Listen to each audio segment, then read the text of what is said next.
Nice.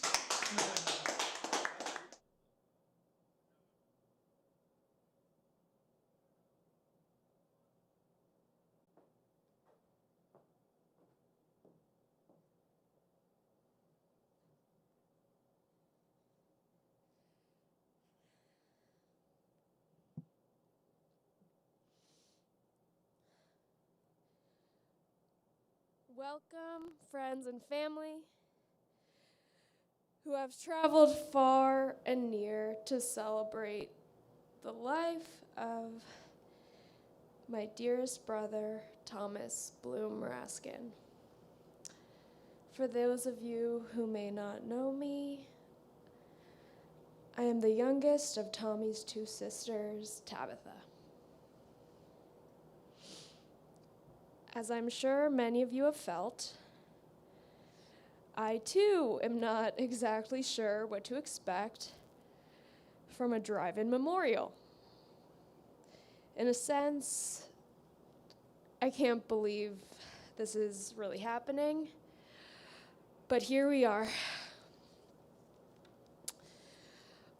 When Tommy passed away on December 31st, 2020, my family and I were still bound to the COVID reality, which meant we couldn't hug each other, we couldn't sit a traditional Jewish shiva, and we couldn't accept the loved ones who wanted to visit us. I felt cheated at the idea that Tommy's life was not being done justice, and I couldn't fathom a memorial where we could not see each other, feel each other's sorrow, pain, and moments of joy, or be able to turn our heads and know that an unknown neighbor feels the same heartache that we do. All of which is a long way of saying, yes, it was me. I will take credit for the idea of a wild drive-in memorial to remember my wild brother.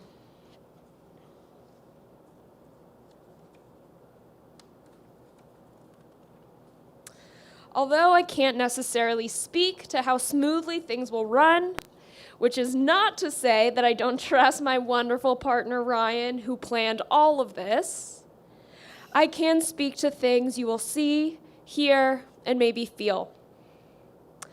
As we take you through the journey of my brother's brief, yet prolific and creative life, you can expect many stories from friends, family, classmates, teachers, and mentors.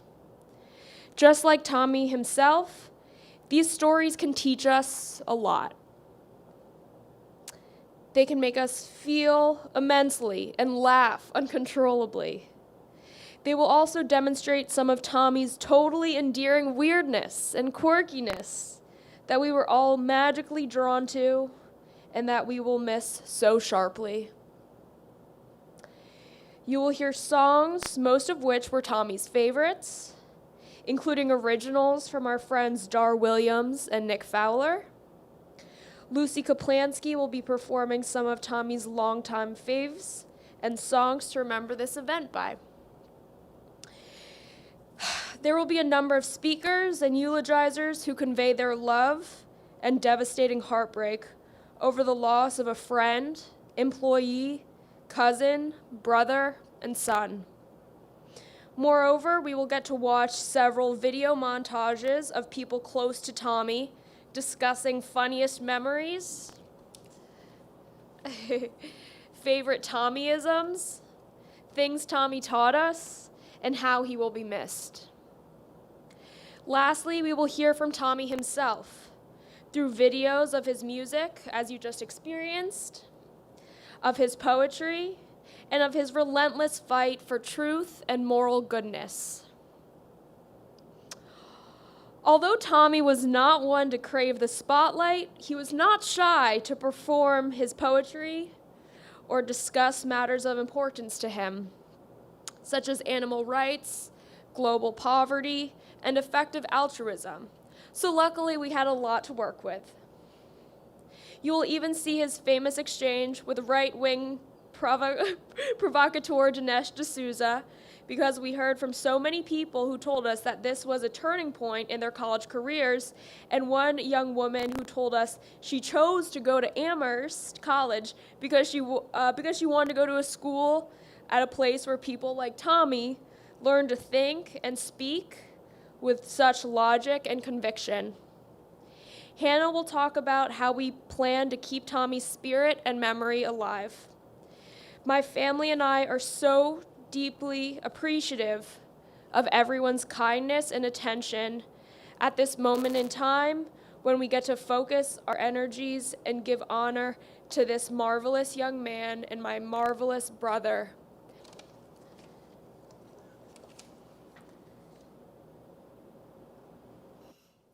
Pray with me.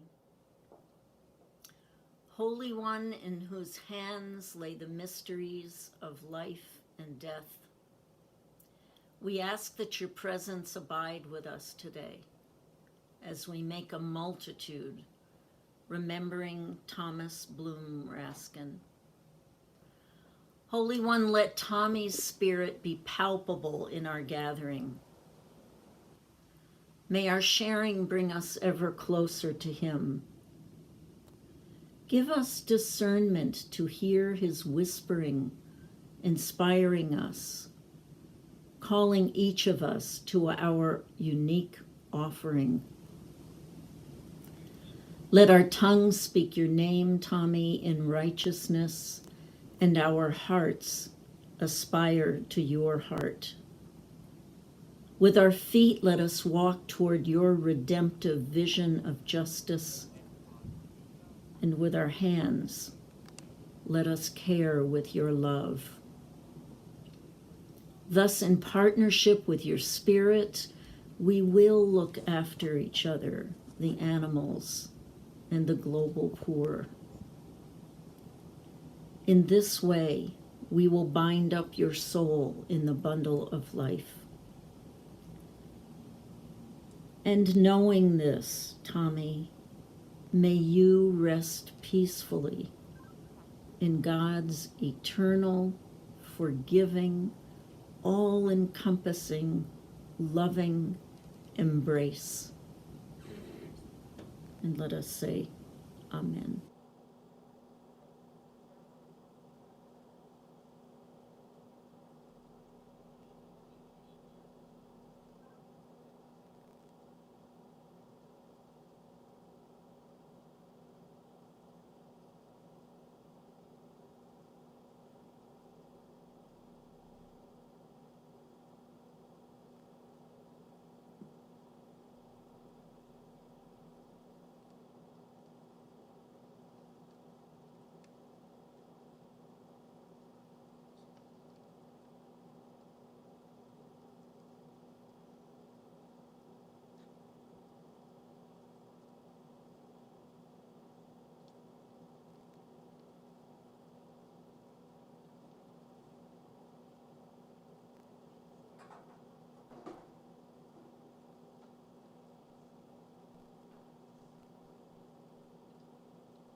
Heard there was a secret chord David played, and it pleased the Lord.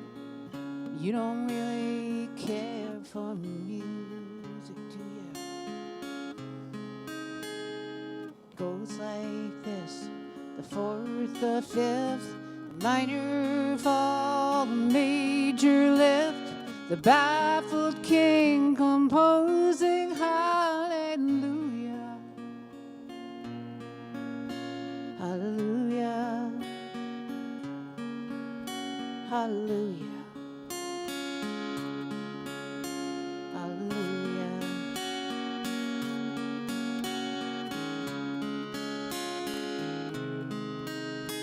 Your faith was strong, but you needed proof. You saw her bathing on the roof, her beauty and the moonlight overthrew ya. She tied you to her kitchen chair, broke your throne, cut your hair, and from your lips she drew the hallelujah. Hallelujah, hallelujah, hallelujah.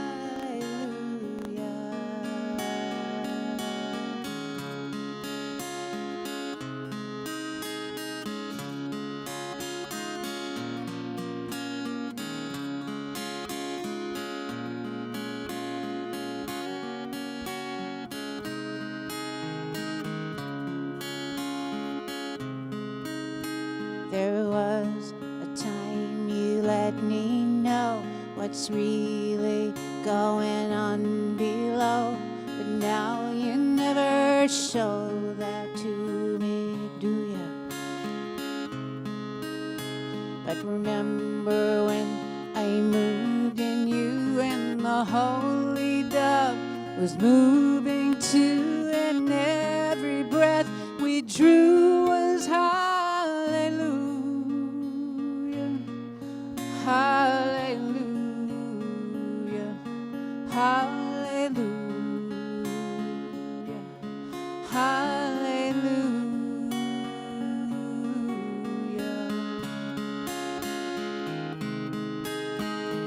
Maybe there's a God above, but all I've ever learned from love was how to shoot somebody who'd outdrew ya. It's not a cry you hear at night, it's not somebody who's seen the light, it's a cold and it's a broken hallelujah, hallelujah, hallelujah,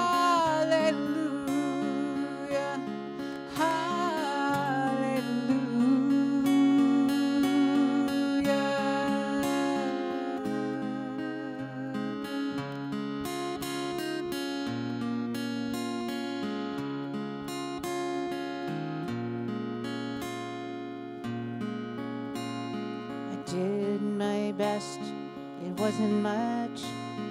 I couldn't feel, so I tried to touch. I told the truth, I didn't come to fool you. Even though it all went wrong, I'll stand before the Lord of song with nothing on my tongue but hallelujah, hallelujah, hallelujah, hallelujah,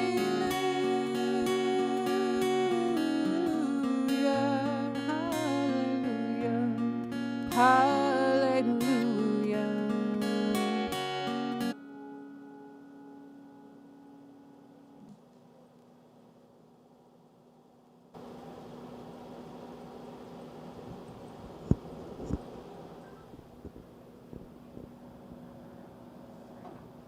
Thank you for that. Oh my God.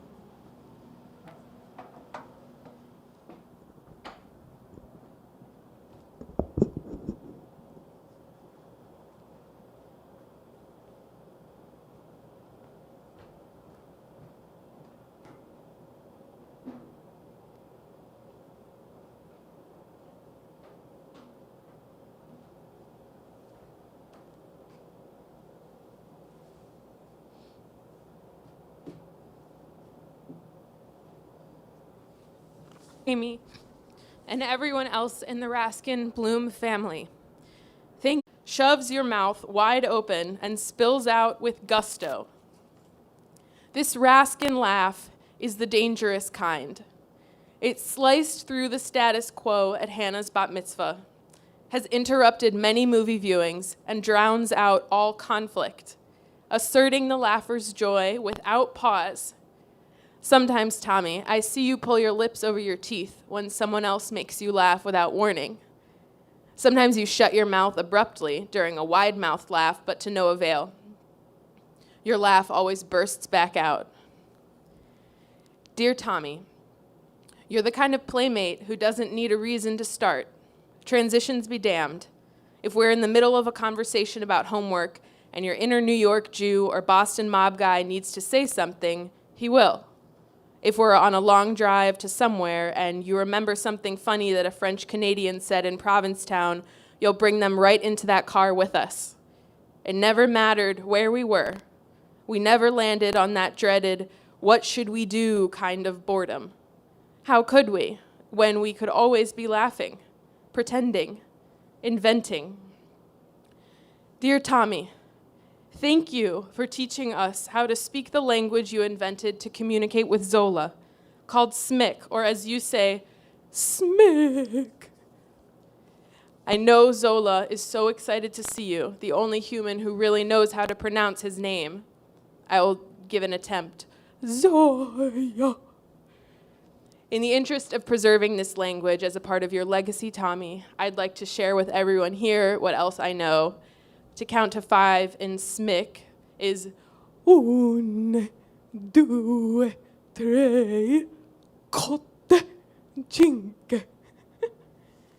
Dear Tommy, I found a journal entry recently from when we were 13 in which I tried to convince myself to love you romantically.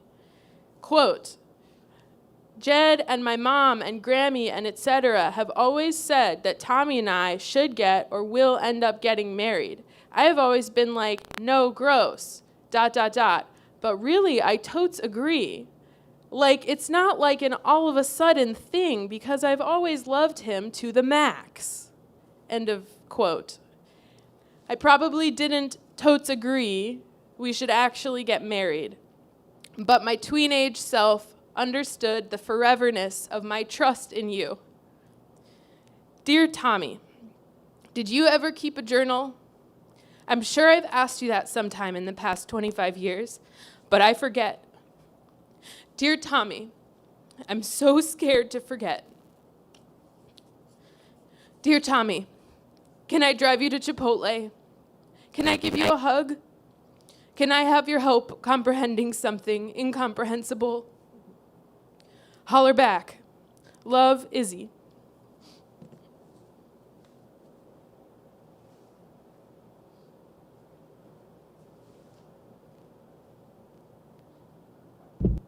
To describe Tommy in one word is very difficult.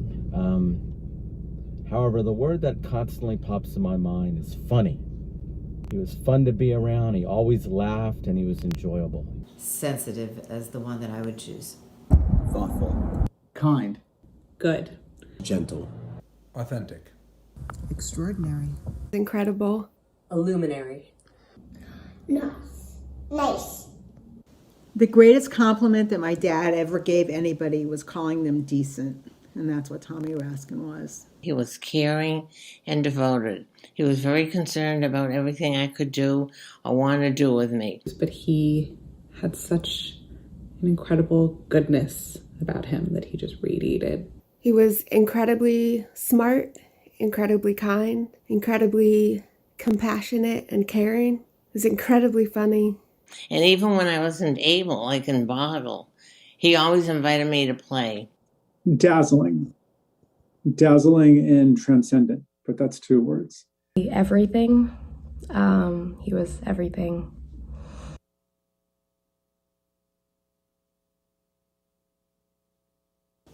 One funny story I remember is when Tommy was like 12 or 13, he came and spent some time with us in Charlottesville, and we were driving around, and my car was hovering around like 99,700. And we kept checking to see if it was getting close to 100,000, and we were going to celebrate when it hit that. Only Tommy had to leave beforehand, so I promised that I would call him as soon as it was about to flip. Only I missed it, and I called him, and I had to confess, and I said it was at 100,000.2. And oh God, he laughed so hard. I mean, he was young, but he got it and laughed. I was pregnant with a little girl. We knew it was a little girl, and we were visiting on Cape Cod, and so we played Scrabble to try to figure out what would be a great name for my girl. And I can't remember the name. One of the Raskins will have to remember the name that Tommy came up with in Scrabble, because it had like an X and a Y and a Q, and it was hilarious. Every year when we would have Passover at our house, we'd have a search at the end of the Seder for the Afikomen. Tommy might find it one year or he might not, but he'd start his search each year with where the Afikomen had been hidden the previous year. Once I saw his pattern, I'd be sure to hide the matzah next year, nowhere near it had been hidden the previous year. But just as I started to catch on to him, he caught on to me. And so he'd start his search by asking, did Uncle Kenneth use last year's hiding place, thinking I would not look there? Or did Uncle Kenneth not use last year's hiding place, knowing that I would? This is the unanswered question of Passover, Tommy would say. I remember the intensity of Tommy's grappling with whatever important questions were absorbing him as he grew. One of my favorite Tommy stories is when Hannah, Tabitha, and I were visiting him at Amherst for graduation. After a weekend of fun, we were all going to drive back to Maryland together. It started to get late, and I was the one getting everyone organized, ready to go. Tommy said that he still needed to move out of his dorm room. I recall everyone being slightly upset as we're all hungry, ready to hit the road, and the last thing we were expecting was to start moving an apartment at 5 p.m. on a Sunday.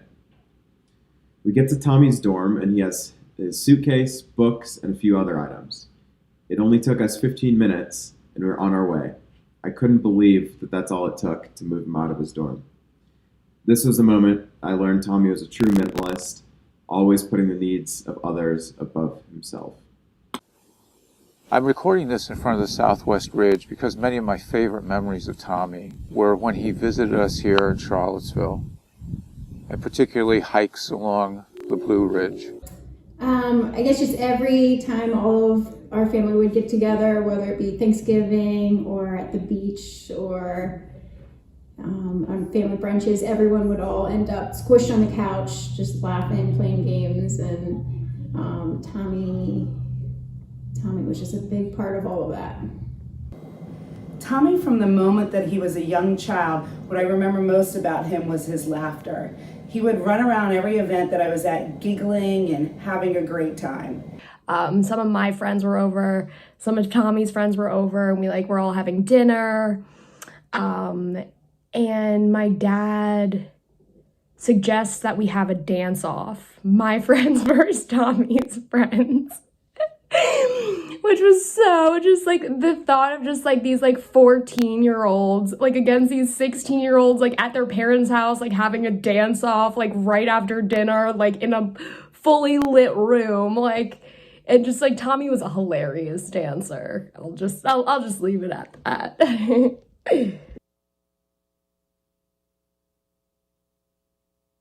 He understood and invested completely and could embody every side of an argument. And I admired that about him so much. And I strive to live by his example in that regard. He created for all of us, each one of us, windows into our thoughts. He always found the good in everyone and in everything. And he questioned any kinds of thinking that one might have. He accepted one's thoughts, but he wanted to know what the reasoning was. And in other words, that everybody should have a fair chance at defending himself or being defended by someone. He really wanted to fix the wrongs that he saw in the world. He didn't just spew out ideas. He then also followed through and delivered and made sure that there were action steps and changes. His ability to establish and maintain connections with people. To him, there was no reason to limit our thinking to our own families, our own social groups, our own state, or our own species. To him, asking a stranger to hang out just made sense and wasn't random at all. he always befriended just people who he was interested in being friends with and who he thought were interesting people. The thing I admired most about Tommy was his willingness to help others. He always acted with the utmost integrity and kindness. Tommy had a profound respect for life, all life, whether you were a criminal or an animal or had committed terrible deeds, he still treated every sentient being the same. I admired the fact that Tommy was always 100% positive in his interactions with people. He never wanted anything other than what was best for them. He just wanted everybody to be happy.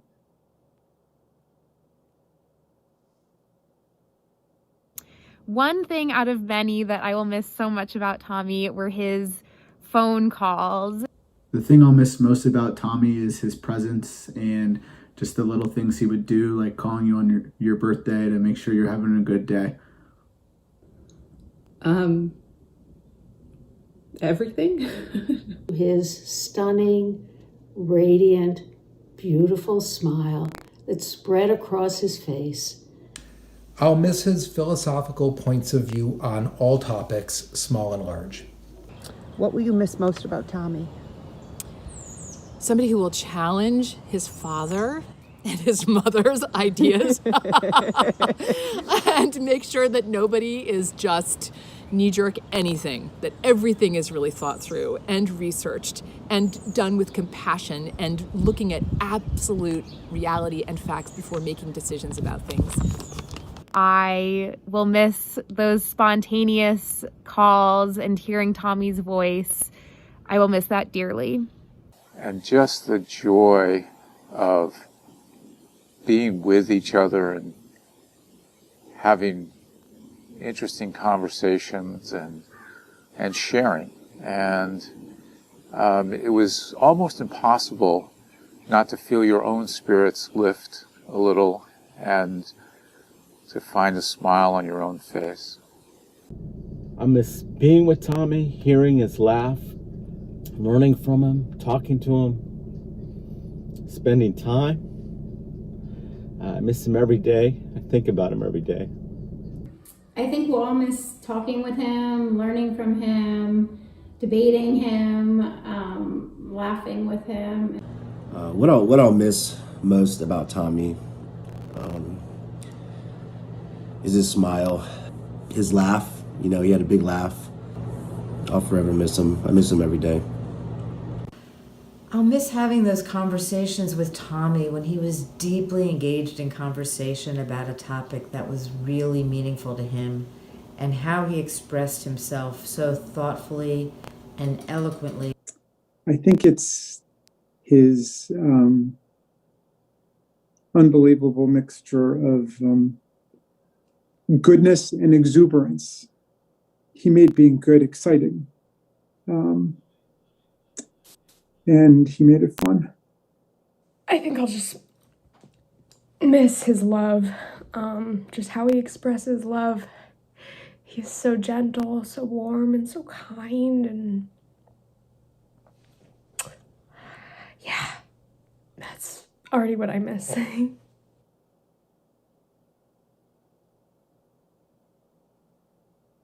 Come on now, let's play some Boggle. After he took the Benadryl, he would then risk getting very close to them, and he had a dog named Potter, and he would lean over and pet Potter, but not getting too close, on his head and reaffirm, Potter, you are a very sentient and valuable being. You're a very fine sentient being. Anything that he said to me, and I'm Madre, and then of course anytime he spoke to the dogs, and when he spoke to the dogs, Potter was Potska, and Toby was Toborov. So those were Russian names. And of course, the most important quote is, "It's hard to be human." He had a Hitchens quote that he used to use where he would say, "Comrades, if you knew how that made you look and sound, you'd be quite ashamed right now." One of my good impressions of Tommy, every time we saw each other, he'd be like, "What's up, my brother?" And that always just put a smile on my face. If I ever said something funny, or more likely, try to say something, Tommy would say, "Come on, Jamie." I don't know, I can't quite capture it. He'd say, "Come on, Jamie." He had seen once with somebody walking outside of a rally, and people were yelling, "Infidel, infidel." Somebody came out and said, "Infidel, infidel." And then Tommy picked that up, and anytime somebody was engaged in some theocratic dogma, he would say, "Infidel, infidel." There we go. I'll miss that. So for some reason, Tommy decided to pick up a nickname that only my dad called me. And so whenever Tommy would call me or see me, he'd always first say to me, "Yo, yo, yo, Yapa Lupe head."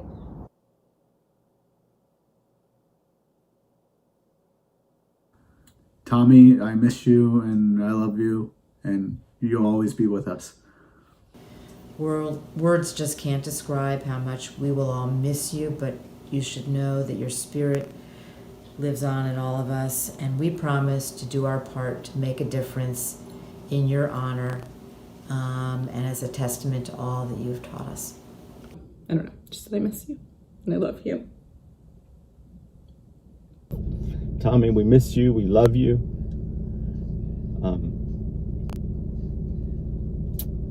You're everywhere with me, though. I can tell you that.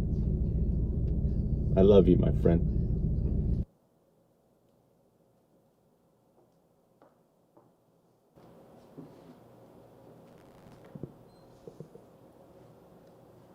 Thank you from the depths of our hearts for being with us today. Your friendship, love, and support have meant the world to us. Among the many gifts you have bestowed in these last several months has been the gift of filling in for us the colors and textures that make up the dazzling, vibrant picture of Tommy's remarkable life. Thomas Bloom Raskin was remarkable from his youngest moments. I figured this out early, as at an astonishingly young age, Tommy's observations contained heaps of piles of humanity and compassion. To catch hold of this humanity and compassion as he tossed it to you was deeply and abidingly pleasurable, and as a family, it brought us new ways of seeing, understanding, and interpreting our world. With Tommy, we saw the world afresh. He brought us to a new place, a place that transcended rifts, meanness, and prejudice. Tommy is born into a world of a 2-year-old big sister, Hannah Grace, and then 2 years later comes the joy of having another sister, the delicious Tabitha. Tommy turns 2 the day before Tabitha is born, and when he is with her, he reaches for her tiny round face with its fluttering thick black eyelashes and gathers her in his 2-year-old arms, laughing at the delight of having her. Wherever Jamie, Hannah, and I go, putting Tabitha in and out of the car seats in the planes, trains, and automobiles, there is our middle child holding this newest child as if she is a delicate bird who is chirping little words that only he can understand. She chirps at him, and he replies, chirping together in their own language. We embark on family journeys. Jamie and I are on our way with the children in tow to teach in Paris and London. Hannah, Tommy, and Tabitha have their small backpacks and tiny suitcases. They are 11, 8, and 6. We are walking to the ferry on Macmillan Wharf in Provincetown, and Tommy is on the shoulders of my father. We will board the ferry with the 3 children, take it to Boston's Long Wharf, take a water taxi to Logan Airport, loaded down with children and suitcases to the international terminal for our sleepless flight to Paris. It's the first trip out of the country for the children, and Jamie and I will jointly teach international economic law, each taking turns while one of us watches the children. Jamie says that he doesn't know international economic law but knows how to teach, and that I know international economic law but don't know how to teach. It's a fresh July morning on the pier in Provincetown. The seagulls alight on the water and look for scraps left by the line of people awaiting the ferry in front of the Pirate Museum.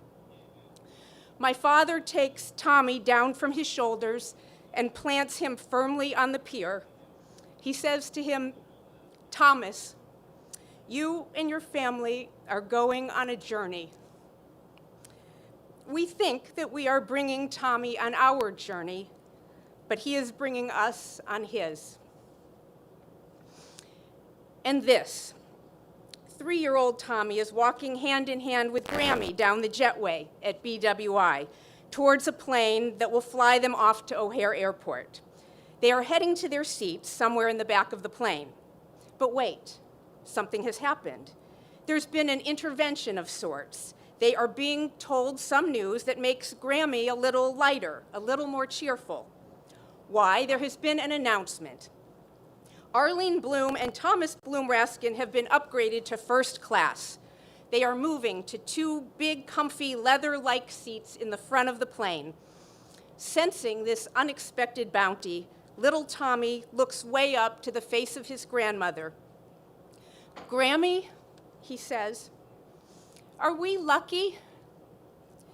"Yes," she says to the little boy whose hand she can wrap easily into her older one.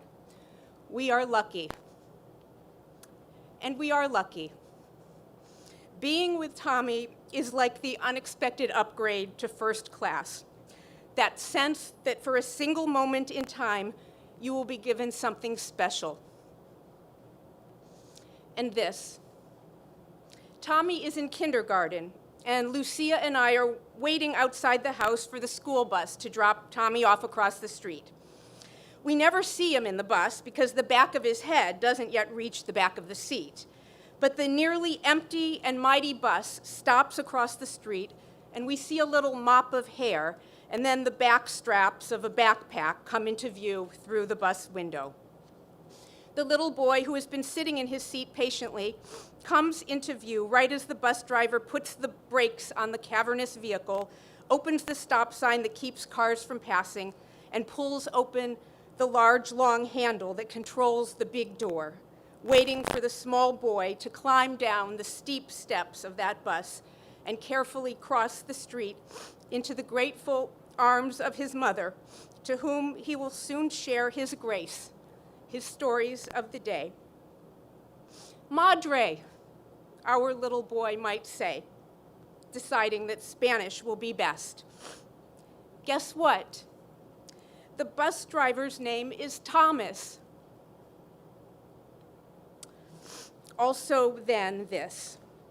The children are in Paris, ice skating in the rink at Euro Disney. We lace up their skates and around the children go. 11-year-old Hannah, appropriately attired for the occasion in her Mickey Mouse sweater, 8-year-old Tommy in a zip-up wool pullover, and 6-year-old Tabitha in a hand-me-down purple coat that was Hannah's. They fall on the ice, get up, grab the side walls for support and each other, laughing, their cheeks pink from the cold. "Take a picture," I realize, directing Jamie to snap a photo from whatever device it was that we snapped photos from in 2003. And yes, we capture it.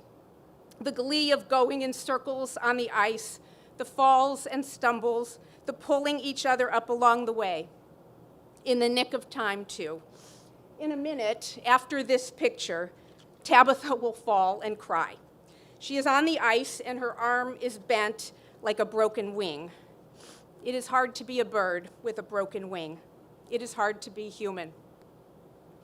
Hannah skates over and Tommy's smile is gone. His eyebrows are knit together in concern. He is patting her wet face. Tabitha, his little bird, has broken her arm. The SOS medical crew has been summoned. We are on our way to a French hospital for x-rays and mending. By then, we surely knew that Tommy was considering what it means to care for the underdog, even when the underdog isn't who you think it is, the underdog. If Tommy were here, he would say, "Let's debate that word. Let's turn it around in our hands." He might say, "There can be no underdog, no living being that is beneath us or less worthy of our love and care. No hierarchy when it comes to living things that can feel. Tonight at 8:30, he might say, we will have a lecture on whether there can be an underdog. We will have a lecture. Tommy will create a makeshift lectern and stand it up on the TV room glass table. We will plop ourselves on the sofa around him, the dogs listening in too, because after all, this pertains to them. We will become Alice in Wonderlands for the evening and start to feel the joy being led down a series of moral rabbit holes. Welcome, gentle people and scholars, Tommy might begin. To say that there is an underdog is to say that there is an underhuman, and there can't be an underhuman, or if there is such a being, it is us. Are we all underdogs? And another one more, this. Tommy has graduated from Amherst, and he and I are driving north to Wellfleet. Listen closely to hear what is accomplished in one car trip north, with but the equipment of one cell phone. Pulling out of the driveway in Tacoma Park, Tommy decides that there's been a troubling footnote in an article of a libertarian professor from Loyola named Walter Block.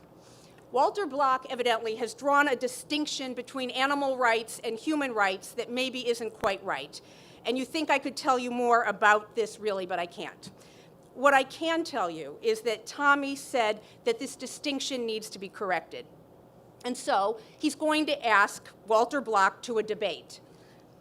I warned Tommy that tenured professors of philosophy, or any subject for that matter, would not be prioritizing requests for debates from newly graduated college seniors.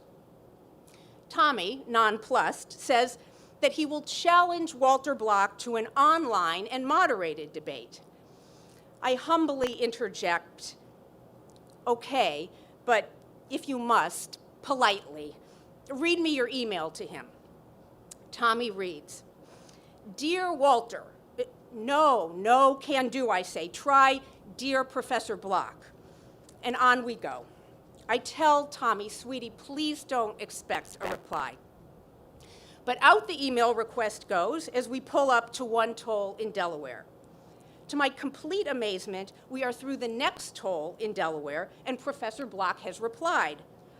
I don't have to tell you that Delaware is a small state, so this is truly astonishing, and Tommy is convinced this is how the world works. Really, not even out of Delaware, and ping, inexplicably to me, Professor Block has replied, and Tommy reads the email. Yes, says Professor Block, and Professor Block has signed his email Walter, crushing my attempts to teach the protocol of addressing professors. But Professor Block says, yes, I will consider a debate with you, but I would like you to submit your argument first to a peer-reviewed journal. Tommy is pleased to have a reply back so quickly and so positively. But what's a peer-reviewed journal? Tommy asks me. I stammer, well, it's a collection of articles or essays that have been reviewed and edited and accepted by a select group of academics. It's a high bar to get a piece accepted in a peer-reviewed journal. Tommy says, okay, and then gets quiet. I add, and it can take months, sometimes years, to get an article accepted. This might mean that the debate you're proposing won't happen for a long time.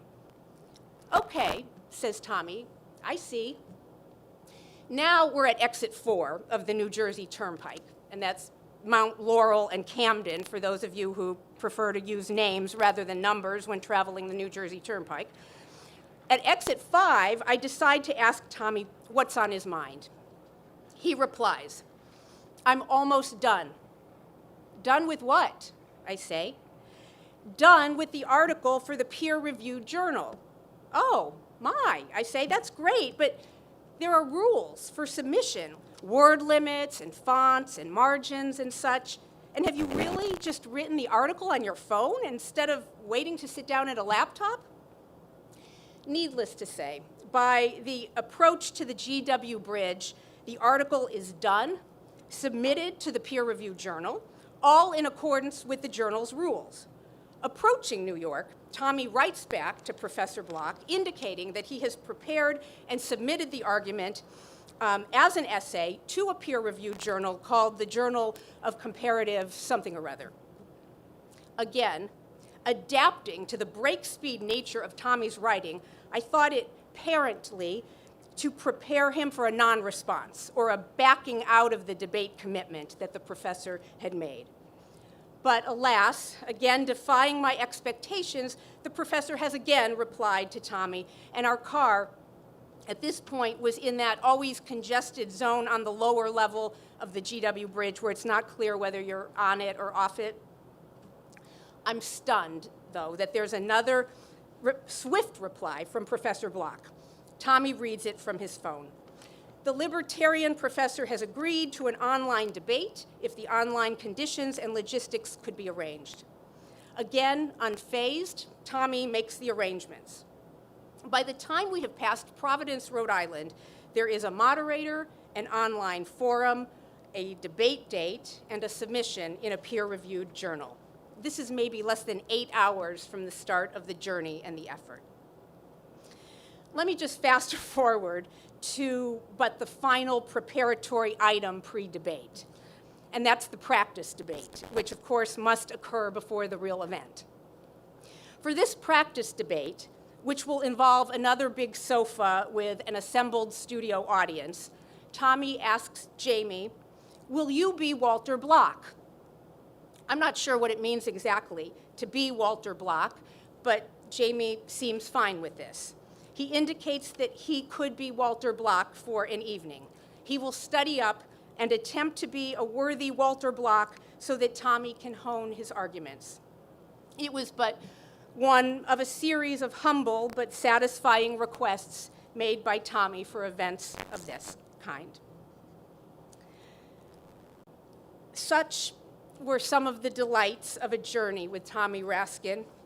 The pull through a rabbit hole you never imagined, the complete transporting to a place of reset expectations and understandings, a garden of delights where people of different views thrive and coexist and gather together. As the poet Rumi says, "Beyond right and wrong, there is a field. I'll meet you there." Tommy brought us to those fields. He brought us on those journeys. He introduced us to the ideas of disparate people, connecting us to bus drivers, to birds with broken wings, to libertarian professors. His plays, his lectures to family, his lectures to students, his discussions with the very young, the very old, the in-between, his talks to dogs and other sentient beings, his debates, his poems, his essays, his submissions to peer-reviewed journals, and they continued on and on through all the days of his 25 years, led us to new places, places that rose above politics and prejudice and misfortune. Tommy made the scales fall from your eyes. He brought us alive as he moved us through his words, his arguments, and his presentations. We listen to him and think we're sitting on our family room sofa, but instead we are elsewhere. We are in an exotic locale and have been brought there with grace and kindness. We have been transported to these reimagined places with new ideas, new openness, and we wonder, how did we get here? Can we come again? And how do we stay?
seen love go by my door.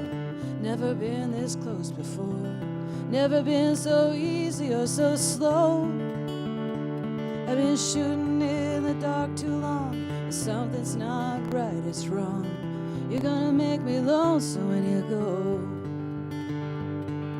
Dragging clouds high above, I've only known careless love. Always hit me from below. But this time round it's more correct. Right on target, so direct. You're gonna make me lonesome when you go.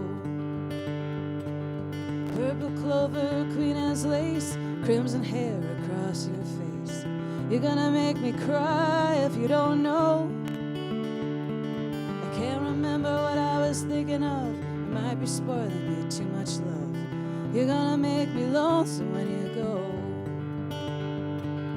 Flowers on the hillside growing crazy. Crickets talking back and forth in rhyme. Blue river running slow and lazy. Oh, I could stay with you forever.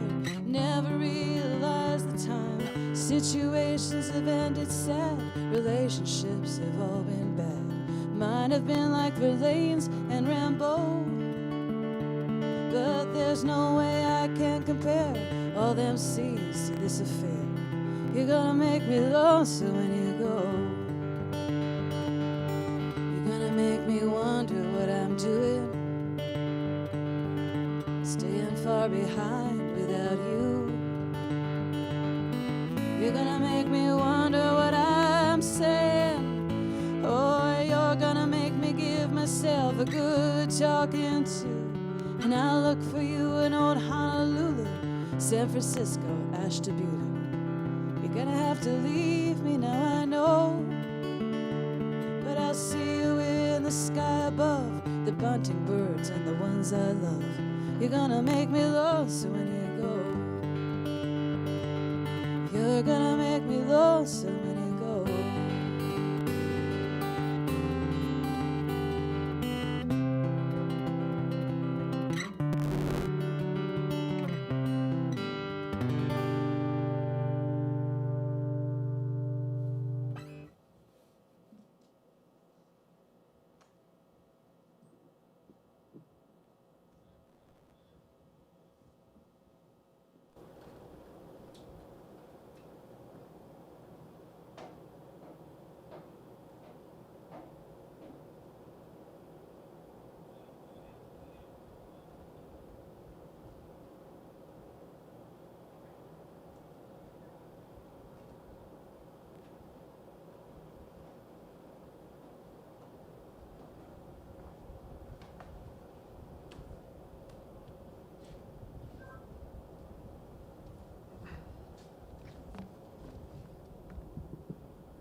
Hi, everyone.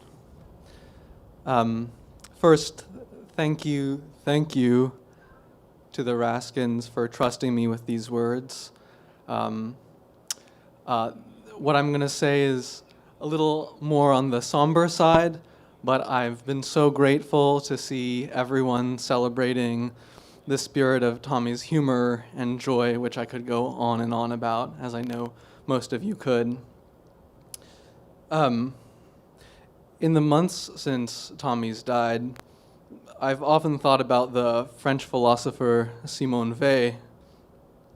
Like Tommy, she was a prodigy student who struggled admirably, beautifully, to harmonize the conduct of her day-to-day existence with the demands of her conscience, to make philosophy and life coincide. And like Tommy, Simone Weil practiced fasting as a means of drawing closer to the suffering of others, something which eventually led to her early death. But there's a deeper reason I've been thinking of Weil. It's a passage of her writing that's always made me think of Tommy since I read it years ago. A passage about the power of attention. She wrote that in the legend of the Holy Grail, It's said that the Grail belongs to the first comer who asks the guardian of the vessel, a king 3/4 paralyzed by the most painful wound, "What are you going through?" The love of our neighbor in all its fullness, she continues, simply means being able to say to him, "What are you going through?" It's a recognition that the sufferer exists not only as a unit in a collection or a specimen from the social category labeled unfortunate, but as a man exactly like us, who was one day stamped by the mark of affliction. For this reason, it's enough, but it is indispensable, to know how to look at him in a certain way. When I was in Tommy's presence, I often felt regarded in this way. But not just me, and not just because I was his friend. The many people who knew Tommy, some only through a single conversation, I think will understand what it means to be seen in this way. Simone Weil says that the name of this pure, disinterested form of attention is love. I first met Tommy in high school when I was a teenager racked by self-doubt. It seemed incredible to me that a person of his talents would want to be my friend. Our hundreds of long walks around the neighborhood between our houses convinced me otherwise. He believed in me. He did it by telling me about his ideas, by listening to mine, by giving me romantic advice, by disagreeing with me on occasion. In the end, he did it simply by looking. When I stood in Tommy's gaze, I glimpsed a version of myself I could love. And in our conversations, I felt myself traveling closer and closer to that person. A few days after Tommy died, I tried to write about him in my journal. I got a few lines in, but when I read what I'd written, the words felt false. Then, on his birthday, I tried to write him a letter. I finished about a page, but again, when I looked at what I had written, I knew it was wrong. A month later, I returned from Maryland to Brooklyn, where I live. The morning after I arrived, I awoke in a cold gray light. My first thought was of Tommy. Without reaching, without trying, he filled my mind. I sat up in bed and I said, "Tommy, I will always love you. Always, always, always." And for the first time since he died, I knew my words to him were true. Thank you, everyone.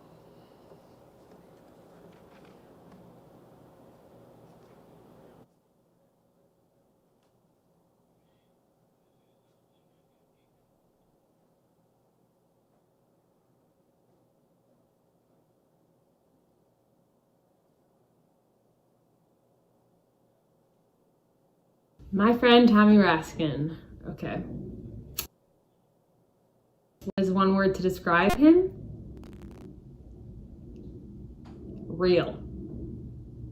That boy was 100% himself all the time. Hilarious and brilliant and just real. What I admire most about Tommy is his commitment to others and his moral compass. I admired that Tommy knew probably more than anybody else in the room, but he never, ever weaponized that. Tommy was not interested in beating an opponent. In the sense of philosophical argument, two people or a group of people walk into a room, they share their experiences, they share their values, they share their thoughts, they share their evidence, and every person from that room leaves with something greater than that which they came. And that's what Tommy was all about. And he would never make anyone feel dumb or out of place, or that was not him. He didn't like people like that.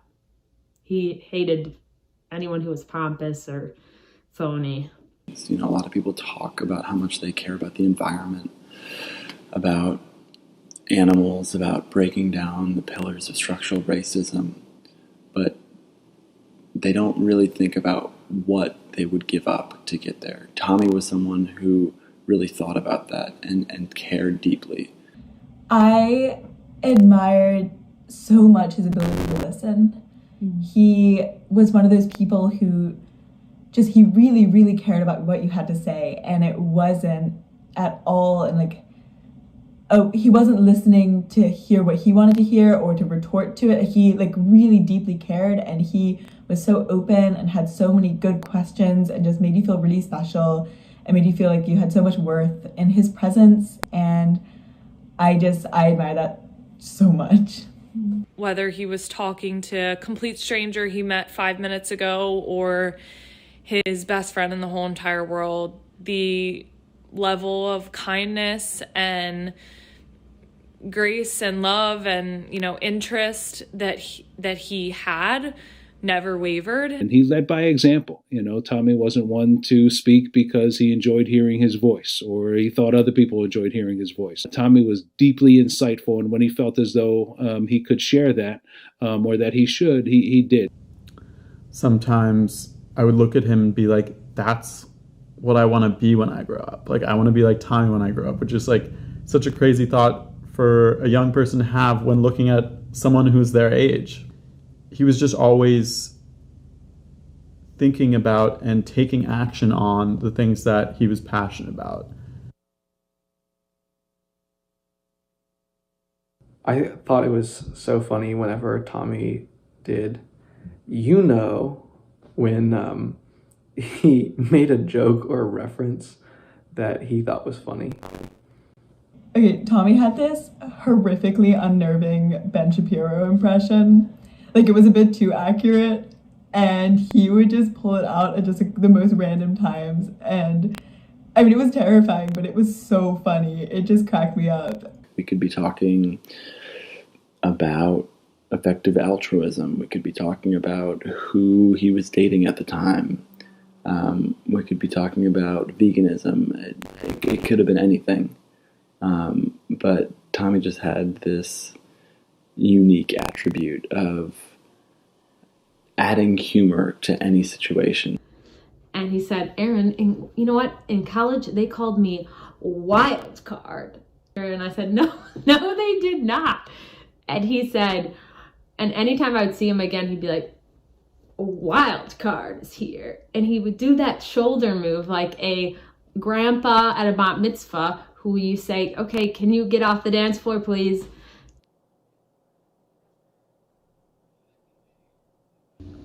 He really helped me to learn to love myself and be kinder to myself. All I can say is that probably no single other person in my life has made me gentler in my judgments of other people. His ability to see so much good in everyone and everything. He taught me that it's important to find something you're passionate about and to fight for that thing. And that you should never feel weird or embarrassed or shy about fighting for something you're passionate about if you believe it's right. The conventional wisdom is the teacher's in front of the room, the teacher has the knowledge, the students are there to receive the teacher's knowledge. And that's never been the way that I've taught my classes. But with Tommy, you couldn't. because oftentimes Tommy had more information than I did. And I was more than willing to defer to Tommy on those occasions where I knew I was outgunned and outmanned on this. What did I learn from him?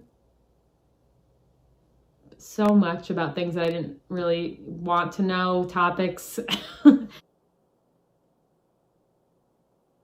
When Tommy first met my dog Kojo, he would say, "Oh, Kojo, oh Kojo, oh Kojo, oh Kojo."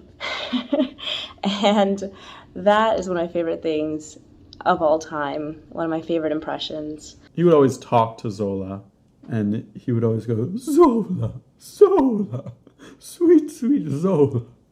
It was just so sweet. You could tell he had so much love. Okay, I can't do an impression of him, but he would do this thing where he would like raise his arms like this. Like everything was like the biggest philosophical statement, and it could be about like cereal. It was like, this cinnamon cereal is better than like this normal cereal, and it's a very important thing that I have to understand. Come on now, let's play some Boggle. Wild card.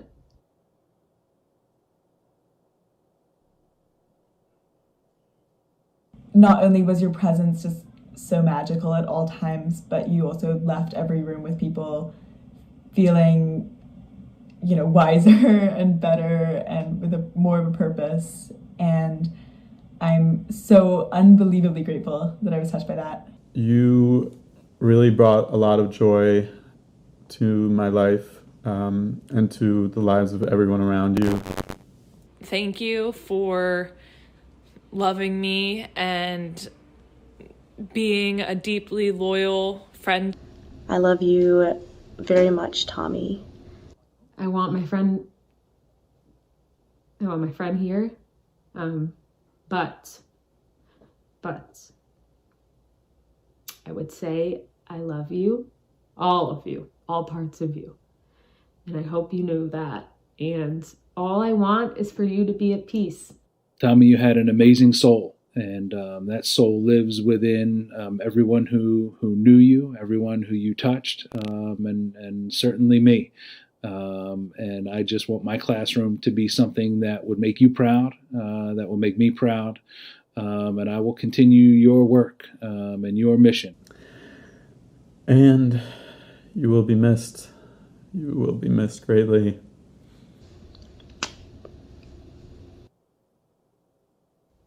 He just loved Boggle and having fun.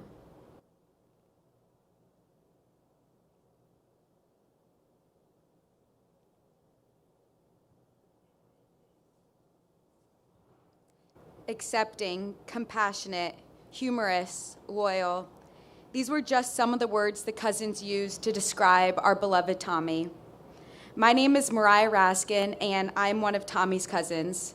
Tommy is 9 months older than me, and for as long as I can remember, I always looked up to Tommy. No matter what family event we were going to, whether it was a big family Thanksgiving or one of our small Sunday brunches, my first question to my dad was always, "Will Tommy be there?" The answer was always yes. Tommy never missed a family function. I'm sure all of you have a specific Tommy memory that stands out to you. Maybe it's losing to him in a debate, or listening to one of his favorite poems, or trying to beat him in Boggle. Here is the Tommy memory that I will never forget. It was summer of 2014 during one of our annual Raskin family vacations. These vacations are filled with days of epic sports battles and nights of playing spades and squeezing as many of us possible on one couch. One day, I decided to sneak off from the activities and go for a walk. Tommy noticed and decided to come with. As Tommy always did, he wanted to learn about and enjoy activities that others enjoy doing so he could spend as much time with them as possible. Maybe it was trying to take up golf to go and play with my dad, or being up to date on the latest sports knowledge to talk about it with my brother. One of my hobbies was going for walks and runs. Tommy had just finished his first year at Amherst, and I was 3 weeks away of starting my first year at Virginia Tech. We were walking down this long road, and we were basically playing 21 Questions College Edition. I was asking him everything and anything about his first year at Amherst. How did you like your roommate? How does one make friends? Who did you eat your meals with? Who did you sit with in your classes? I never once specifically directed any of these questions about me, but Tommy could tell I was asking them because I was nervous. All of his answers were reassuring. He eased my nerves while getting me pumped for college. After interrogating him about his college experience, we continued on our walk in silence. As we got back closer to the house, Tommy looked at me with his blue eyes and in his soft and gentle voice and just said, "You will do great." We never spoke of that moment again, but he knew the whole time why I was asking him tons of questions. This is exactly who Tommy was, always making sure everyone else is being taken care of, always present and engaged, and always knowing what to say. He was my big cousin Tommy, who I could go to for anything. This includes getting help on history papers, because if I went to my dad, that's a C at best, but if I went to Tommy, I'd get an A+. In the cousin lineup, there's a slight age gap amongst the older cousins and the younger cousins. Hannah falls in between those categories, so you could kind of get an idea of the age gaps, which left Tommy the leader of the younger generation of cousins. He was the one to have the makeshift basketball hoop all ready and set up in the basement when we were coming over. He was the one to rally us together and teach us new card games like Up and Down the River. He was the one to tell us stories during our sleepovers. And he was the one to orchestrate the cousin hangouts. And he was the one to always call for that quick check-in. The cousins lost a big piece of our puzzle, but I'll always remember Tommy when we were all together. I will remember him when we stuff our faces at our post-Thanksgiving meal at the Omni. I will remember him during our family football brawls, as he was the only one to not be acting like we were playing in the Super Bowl. And I remember him every time I hear the song Carol of the Bells, because Tommy always sang the Family Guy version. Ding, fries are done, ding, fries are done. I especially remember Tommy's voice telling me, "You will do great," anytime I am nervous or doubting myself. I will treasure my relationship with Tommy forever, because he wasn't just my cousin, he was my friend. Tommy, the cousin bond will continue to be strong and united, because that is how you built it.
Just getting sick of seeing you so motivated.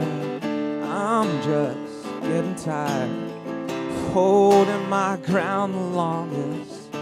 You look ridiculous trying to hold a conversation with a stranger in that disgusting New York club. I don't pay for any dinner. You don't say you're fine with water, and I'll jump on any plan if it feels at all inspired. You come off crazy when you talk about your garden. It's just a new thing. It's It's not the goddamn fountain of youth.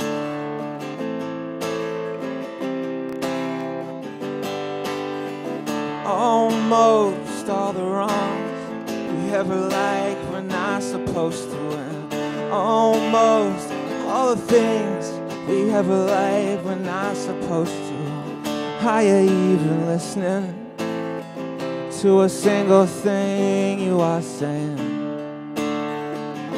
Wait, you got a lot of nerve, so come meet me down by the transfer station.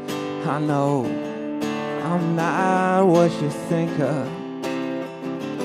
Come meet me down by the transfer station. I know I'm not what you think of when you think of something new. I know there's social issues I should really get myself caught up on. And I know there's other songs than the ones that I grew up on. But if I'm being honest, the only thing I can keep my mind on is getting you inside a proper uptown bar. We've all taken bets on how long you hold their attention, and we've gone through the best parts of youth with no intention. And I have only grown more numb to all these half-baked suggestions of the ways I really messed this up. So come meet me down by the transfer station. I know I'm not what you think of. Yeah, I'll be down by the transfer station. I know I'm not what you think of when you think of something new.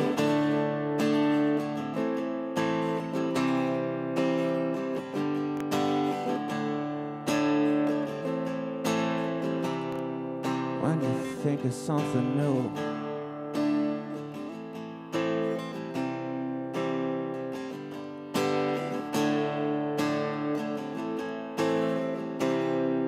When you think of something new.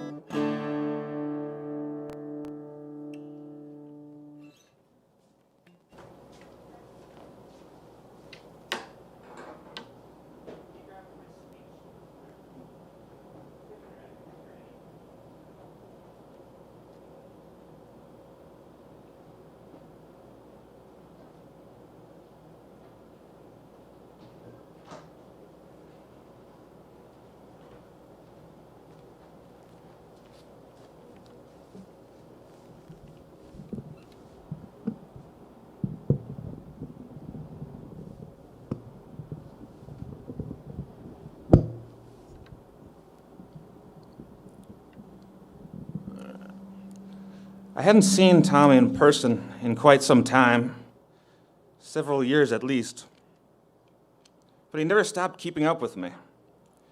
He did a much better job than I did keeping up, which I deeply regret. But I long ago gave up judging myself in comparison to Tommy, because to me he was the Michael Jordan of morality, and there wasn't any hope of looking good in comparison. Tommy was the kindest person I've ever met. I know people probably say that a lot to a grieving family after their loved one passes, but Tommy was literally, without a doubt, the kindest person I've ever met. Really, the only people in the running are the remaining Raskins, and it has destroyed any notion I had left of fairness in the universe, that this level of tragedy would befall the sweetest and most giving family I have ever had the blessing of getting to know. I guess I should explain how I got to know them in the first place before I go on. In a distant past, the fall of 2010, I was puttering around my freshman dorm common room trying to remember how to make new friends when I heard potential new friend prospect say to another potential new friend prospect. It was so strange. I was in my room chatting with Dan about how I was craving a glass of milk. Then about 20 minutes later, there's a knock on the door, and I open it up to find this really small girl holding a carton of milk with a great big smile on her face saying, "Hi, my name is Hannah. I was walking by your room earlier on my way into town, and heard someone wishing they had a glass of milk, so I thought I would pick some up for you while I was out. Upon hearing this, I was perturbed. That didn't fit into my perception of human behavior. What kind of person would do such a thing? An act of kindness so mundane, so mundanely selfless, and maddeningly inconsequential that it was literally impossible to find any ulterior self-serving motive behind it other than just wanting to make someone's day a little better. It just didn't make any sense. I thought, I must meet this Hannah. I then proceeded on a quest to meet and befriend Hannah in probably the most awkward, circuitous, clumsy, and drawn-out way any neurotic, insecure Amherst freshman has ever attempted. When I finally got to know the rest of the family, it then became abundantly clear how Hannah got this way. It was in the genes. Every one of these Raskins was impossibly kind, sensitive, and atypically caring of others. It was like a whole family's genes were mutated like the X-Men, but instead of growing claws out of their knuckles or shooting lasers out of their eyes, they all developed superhuman levels of compassion.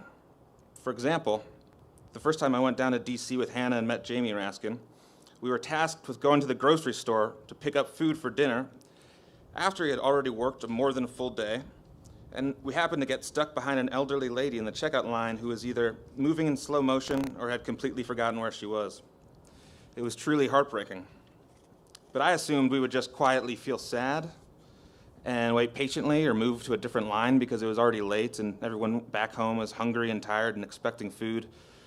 What I was not expecting was Jamie would then have us check out and pay for all of her groceries, put them into his car when we discovered she didn't have one, and had in fact gotten to the grocery store by miraculously sneaking out of her assisted living facility, hopping on a bus to pick up groceries because she felt compelled to prepare a family dinner for a family that had long since died or moved to other parts of the world. Nor did I expect that Jamie would then drive her back to the facility and spend an hour speaking with the assisted living facility about how he could help them take better care of their residents, and actually get on the phone with the lady's son, who I think lived in Chicago, to let him know everything that happened so we knew where his mom was. That's just one of the many displays of the Raskin superpower I can think of. And among this family of super feelers, Tommy's powers seem to have achieved a godlike status. I was in awe of him. I still am and always will be. It didn't seem possible to me that someone could be that empathetic, compassionate, and driven, spending seemingly every waking moment worrying about and working to help others and make the world a better place. And I'm not exaggerating.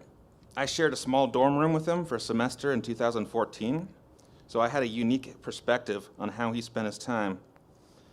Any moment he wasn't sleeping in his uniquely arrhythmic intervals or defending himself from those demonic spawns of Satan at the Young Republicans Club of Amherst, he was learning about, strategizing against, or actively fighting one social injustice or another. He did that while also getting his enormous course load tackled and caring deeply for his friends and family in a way I'd never really seen prior to meeting Hannah and the rest of the family. And all this while suffering from a disease that typically makes it feel like a Herculean feat just to get out of the bed in the morning and brush your teeth. The sheer force of will and compassion that must have taken is truly astounding to me. I also remember being amazed and slightly jealous of the frequency and ease with which he would talk to his family on the phone as I listened through the thin room divider, wondering if there were ever a universe where I or anyone else I knew would ever have that open and vulnerable and communicative a relationship with our friends or family members. Furthermore, I couldn't understand how his parents were able to talk to him that often, helping him with homework and papers and coaching him through personal problems like fighting off those godforsaken, Tartarus-bound, Voldemort-worshipping young Republicans of Amherst for hours at a stretch, at all times of day, while also working so tirelessly and successfully at bettering the world in their own professional lives on an even larger scale. You Raskins always baffled me in the best way. And it gave me hope and inspiration, knowing that there were people like you out there. The time I spent with you chipped away at my sometimes more cynical or negative nature, and you have continued to do so as I watch from afar over the more recent years. My heart breaks for Tommy for having to endure that level of pain, for you for being deprived of your beloved son, brother, and best friend, and for the rest of the world for having to keep slogging through the trenches without Tommy there to fight for us. Thank you.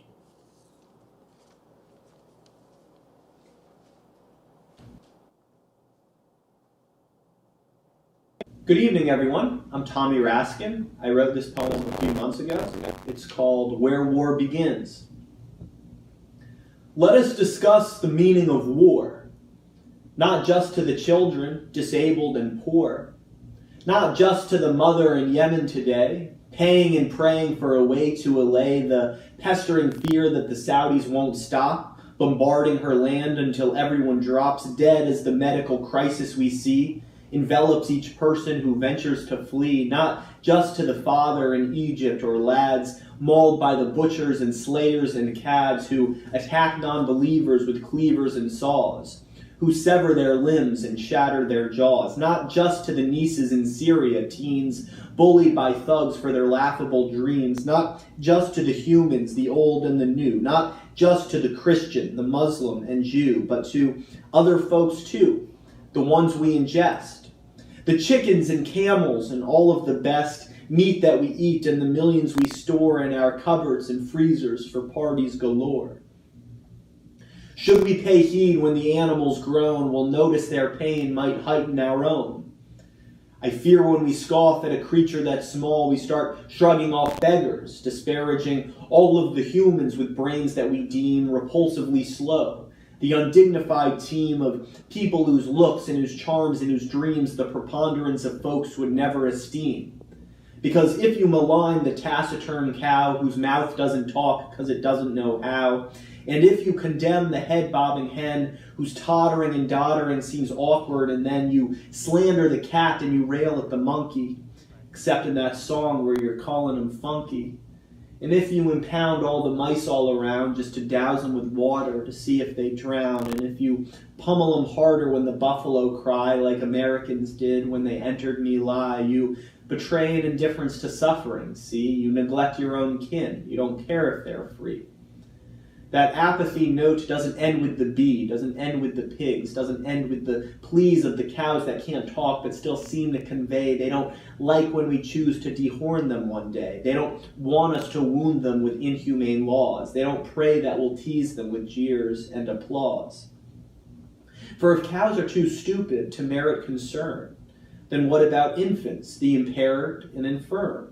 If we'll torture a lamb, then why will we care when they mock a poor girl and stick twigs in her hair?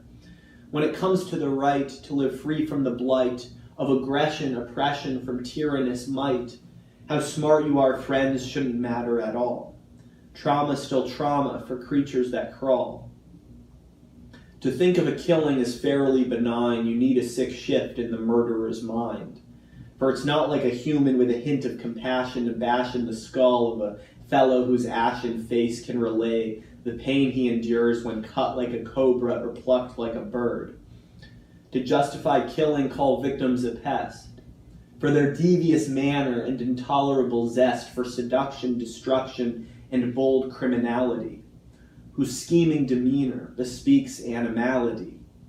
When the Japanese pounced on Hawaii, my friends, we hoarded their children like pigs in their pens into stables and stockyards and fairgrounds and all, before bombing Japan till its people would fall at the hands of the ruthless Churchillians, see, who labeled them dogs and monkeys and bees, as the Japanese did when they entered Nanking, grabbed him a man, through his nose stuck a string, tied his face to a tree, and proceeded to mull over the risible fact he resembled a bull, which coarsened their hearts and further inspired their comrades in war to set peasants afire.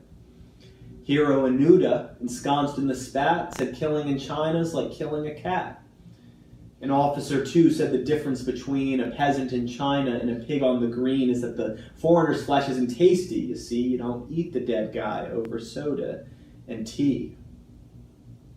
It resembles Kuwait, where Americans sparred with Saddam Hussein's men in Republican Guard as they assembled to leave on the highway of death.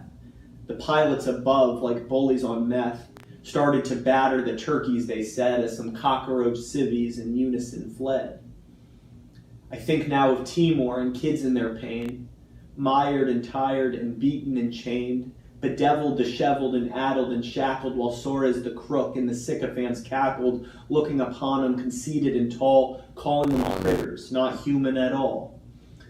Ain't it funny how fascists begin with the goose, move on to the cattle, the chicken, the moose, then on to the humans with second-rate heads, too stupid to care that we kill 'em in bed.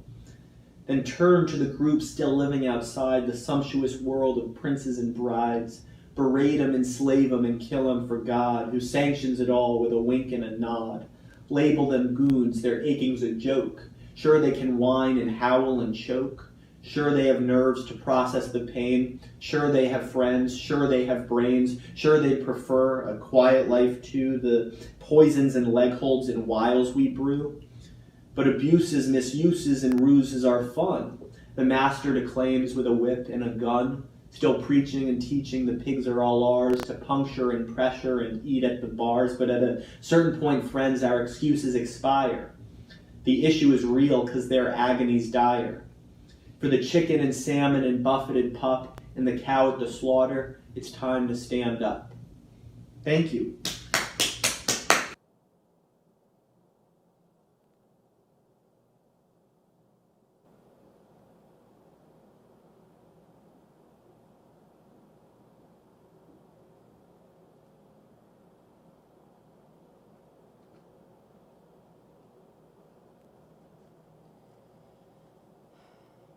It's really nice to hear Tommy's voice for the first time in months. First of all, I want to thank Jamie, Sarah, Hannah, and Tabitha for bestowing this enormous honor upon me. When I picture Tommy, the first thing I see is his infectious smile. His poise and eloquence drew me to him instantly when we met for the first time at an anti-racism workshop in Amherst. When I picture Tommy, I see him laughing and spreading joy because that's who he was to me. He taught me what true friendship is. It's not praise or flattery, but it's true love, understanding, and compassion. Tommy was more compassionate than anyone I've ever met. I remember the night he told me he was going to go vegan out of concern for animal welfare. That night, we were sitting in his room in Taplin with him sprawled out on his bed and me at his desk, and I just started laughing. I spent the rest of the night poking fun at him. What I didn't realize was just how emblematic this decision was of his character. I didn't think he would stick to it, but Tommy has been vegan ever since. Except for a few slip-ups, like when we ordered Indian food and I accidentally fed him saag paneer without realizing that it had not only cream, but cheese too. Tommy combined his compassion with charisma. About a year after we first met, he took me to an Amherst College political union meeting. I knew almost nobody else there. He not only led me in confidently and introduced me to his peers, but he also astounded me with his incredible debate skills. The most impressive thing to me that evening, however, was not how smart he was. I knew that from the first time we met, but rather his camaraderie with everyone present, regardless of their views. I've never met anyone who didn't revere him. This is simply because Tommy was the most charming, captivating, and brilliant soul I've ever known. No one else has ever challenged or stimulated me intellectually the way Tommy did. Out of love for him, I played along with his hypotheticals, something I'm sure most of us remember, but I know few encouraged. We would embark on mental journeys, doing gymnastics to explore morality together. Without fail, he would always approach whatever moral question we were examining with a lens that I would never have considered. Together with his compassion, his intelligence helped him imagine and inhabit other points of view. Despite his vocabulary and critical thinking skills, I've never felt small next to him, except maybe when he crushed me in Boggle. He had a way of making everyone around him feel important, smart, seen, and most importantly, cared for. Tommy was the smartest person I've ever had the joy of knowing and loving, but he was also the kindest, most charismatic, and gentlest person I could ever hope to meet. When I think about the time I shared with Tommy, I don't think of any particularly momentous event or occasion. I think about the minutiae of our relationship. I recollect his talent for impressions, sitting together eating delivery and watching The Bachelorette, Family Guy, or Sunny. His taste in silly TV juxtaposed with his raw intelligence was always funny to me. Or studying together in Frost Library. I think about his roaring laugh and his sly smirk. I remember the phone calls that made our long-distance friendship so easy and recall the unique cadence of his voice. I count myself lucky to have had his friendship over the past 6 years, despite the pain of his loss, and I will always carry my love for him with me. May the love we all share for him inspire us to carry on his memory and our compassion, love, and care for one another in the world. Thank you.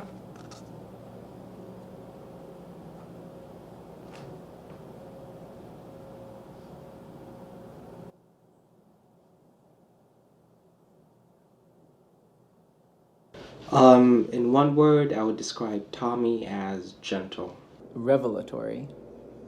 I would use the word earnest to describe Tommy. Tommy was a deeply sincere person who always brought a degree of thought to every conversation that I ever had with him, and they always led our conversations to be much longer than I thought that they would be. Tommy was enchanting. Kind. I just remember his presence, which was always 100% real. I think Sarah and Jamie said it best. Tommy was pure magic.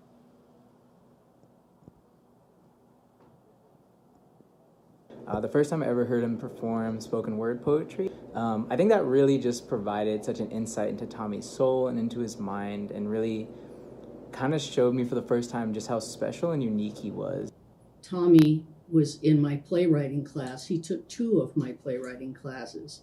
What I remember him most for is being in a student film where Tommy played a blue-collar worker, a plumber, who was being laid off. Now, those are the people I come from, and so when I say it was authentic, it was authentic. I'll never forget it. My favorite memories of Tommy were the mundane moments, sitting together to study or watch TV over dinner. He really taught me what it means to just be at peace with somebody you love. During so many of our run-ins at Amherst, Tommy would always greet me with a huge smile, and we would quickly write each other down on how our weeks were going. And Tommy always had a very quick and witty response or joke that always just really stuck with me once I had left him and once I was on my way to class or wherever it might have been. And he just had a lasting impression that I think everyone around him felt whenever they had interacted with him. Tommy loved to laugh and loved to make others laugh with him. When we're a little bit older in some of the parties we're at, and just kind of running around trying to find the aux chord to try to play Roses by Outkast, or just dancing and singing to music was always really fun with Tommy.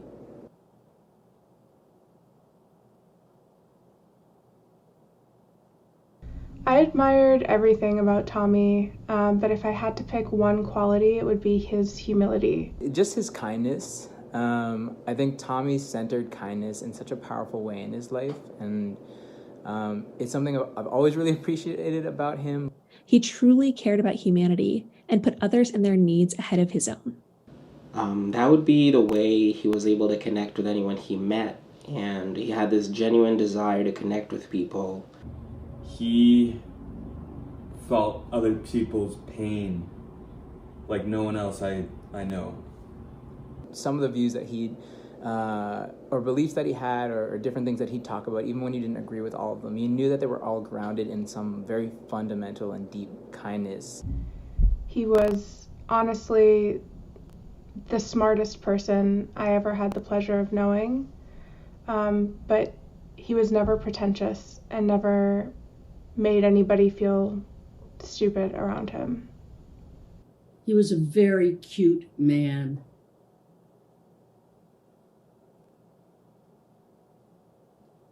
The thing I will miss most about Tommy is his laugh. I would say the way he was able to seamlessly weave his insightful comments with his subtle yet sharp sense of humor.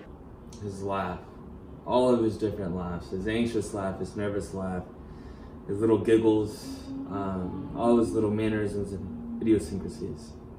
I really saw Tommy just like really let go, and in a really positive way, I mean, and really just embrace the fun and chaos and joy of like the moments that we spent together. And I think that was always I feel so lucky to have experienced some of those moments with Tommy, but it definitely really stinks to know that, you know, I won't see any more of those, and I think that's something I'm really gonna miss about being his friend.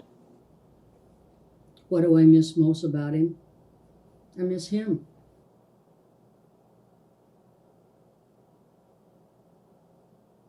Tommy often referred to me as his dear friend, and I would say that has to be my favorite Tommy quote. I have a birthday message from him on Facebook that says, "Happy birthday, my dear friend. Hope everything is well." And it's just a phrase like that that makes me feel so important and really helps me understand the emphasis that Tommy put on those that were important in his life by adding an extra dear to someone as simple as a friend to him. I'm definitely not going to pretend I can do an impression of Tommy Raskin, but one of his many sayings, which he brought up on many occasions to most of us, was, "You, my friend, are a gentleman and a scholar." Why, thank you. You, sir, are a gentleman and a scholar. You know, you're a gentleman and a scholar and this and this and that.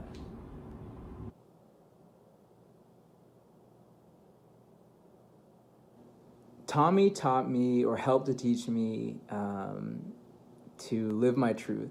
He taught me so much about how to be empathetic and loving and caring for all those around me. Tommy definitely taught me to be kind to myself, you know, to be patient with yourself and to give yourself the space and time you need to get to wherever you need to be. But I think the biggest one has been to always stand up for what's right. On a fundamental level, above all else, to love.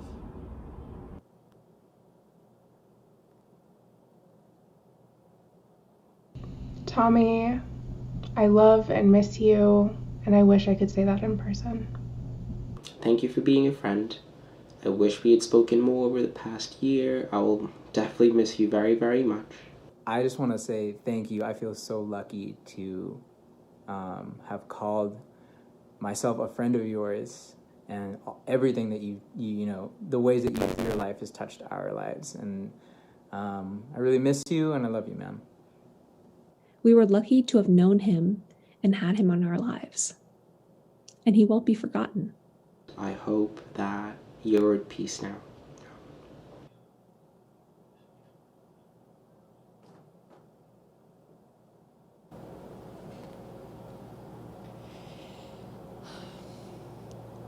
When Tommy started working with me at FCNL, at the Friends Committee on National Legislation, I asked him about his career goals. Did he want to focus on writing, hone his expertise on Middle East policy? He said, "Kate, I just want to make people understand that we need to stop support for the war in Yemen. The people starving over there matters to people's lives here." So he did that.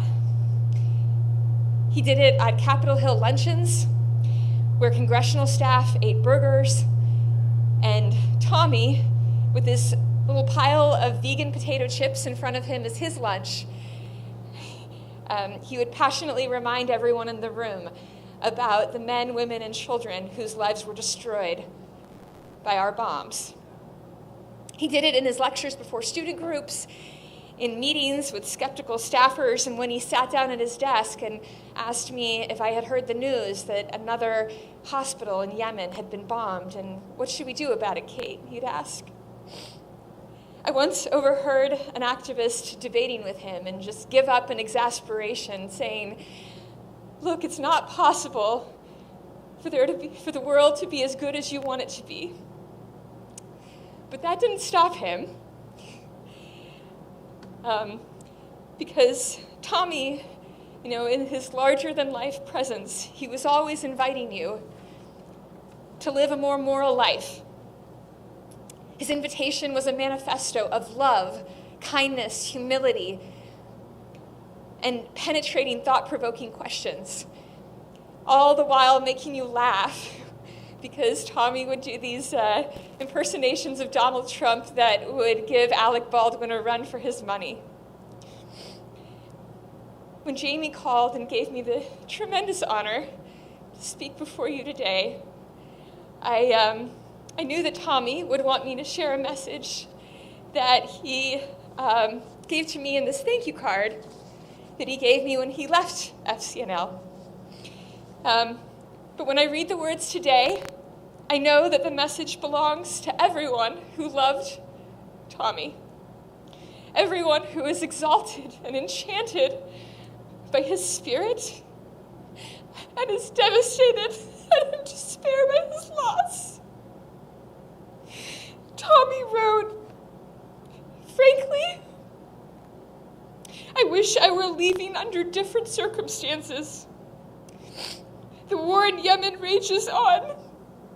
U.S. diplomacy with Iran remains imperiled, and Gazans continue to suffer without nutritious food. However, I'm grateful that I got to struggle alongside all of you to generate momentum for peace. Although I'm leaving, I'm not abandoning the causes we care about so much." Thank you.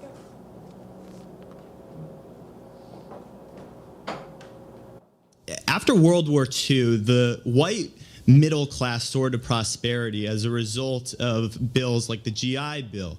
And African Americans who were coming home from war didn't get those benefits simply because they were African American. The U.S. Department of Veteran Affairs denied African Americans access to those benefits simply because of their race. And you are correct in saying that no one today dealt with that particular issue. With that being said, however, there was wealth amassed as a result of those programs that still exists today. And when I think of your example about an individual who works as a janitor and sees people dining in a beautiful cafe walking home from work, I want to ask you, do you think any of that indignation, given certain circumstances, might actually be justified simply because there have been systematic blocks in people's way throughout American history, not ending with slavery, not ending with the Jim Crow laws, not ending, some would say even today, we still have housing discrimination, all of which is to say,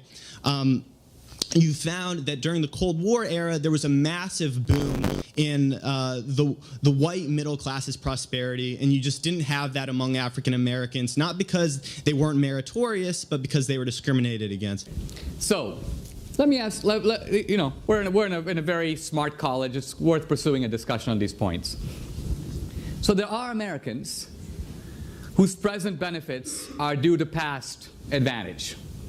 By the way, this past advantage, which is often assumed to continue with the white man, actually goes all the way back to the beginning. The American Indians who were here first, right, had a huge advantage.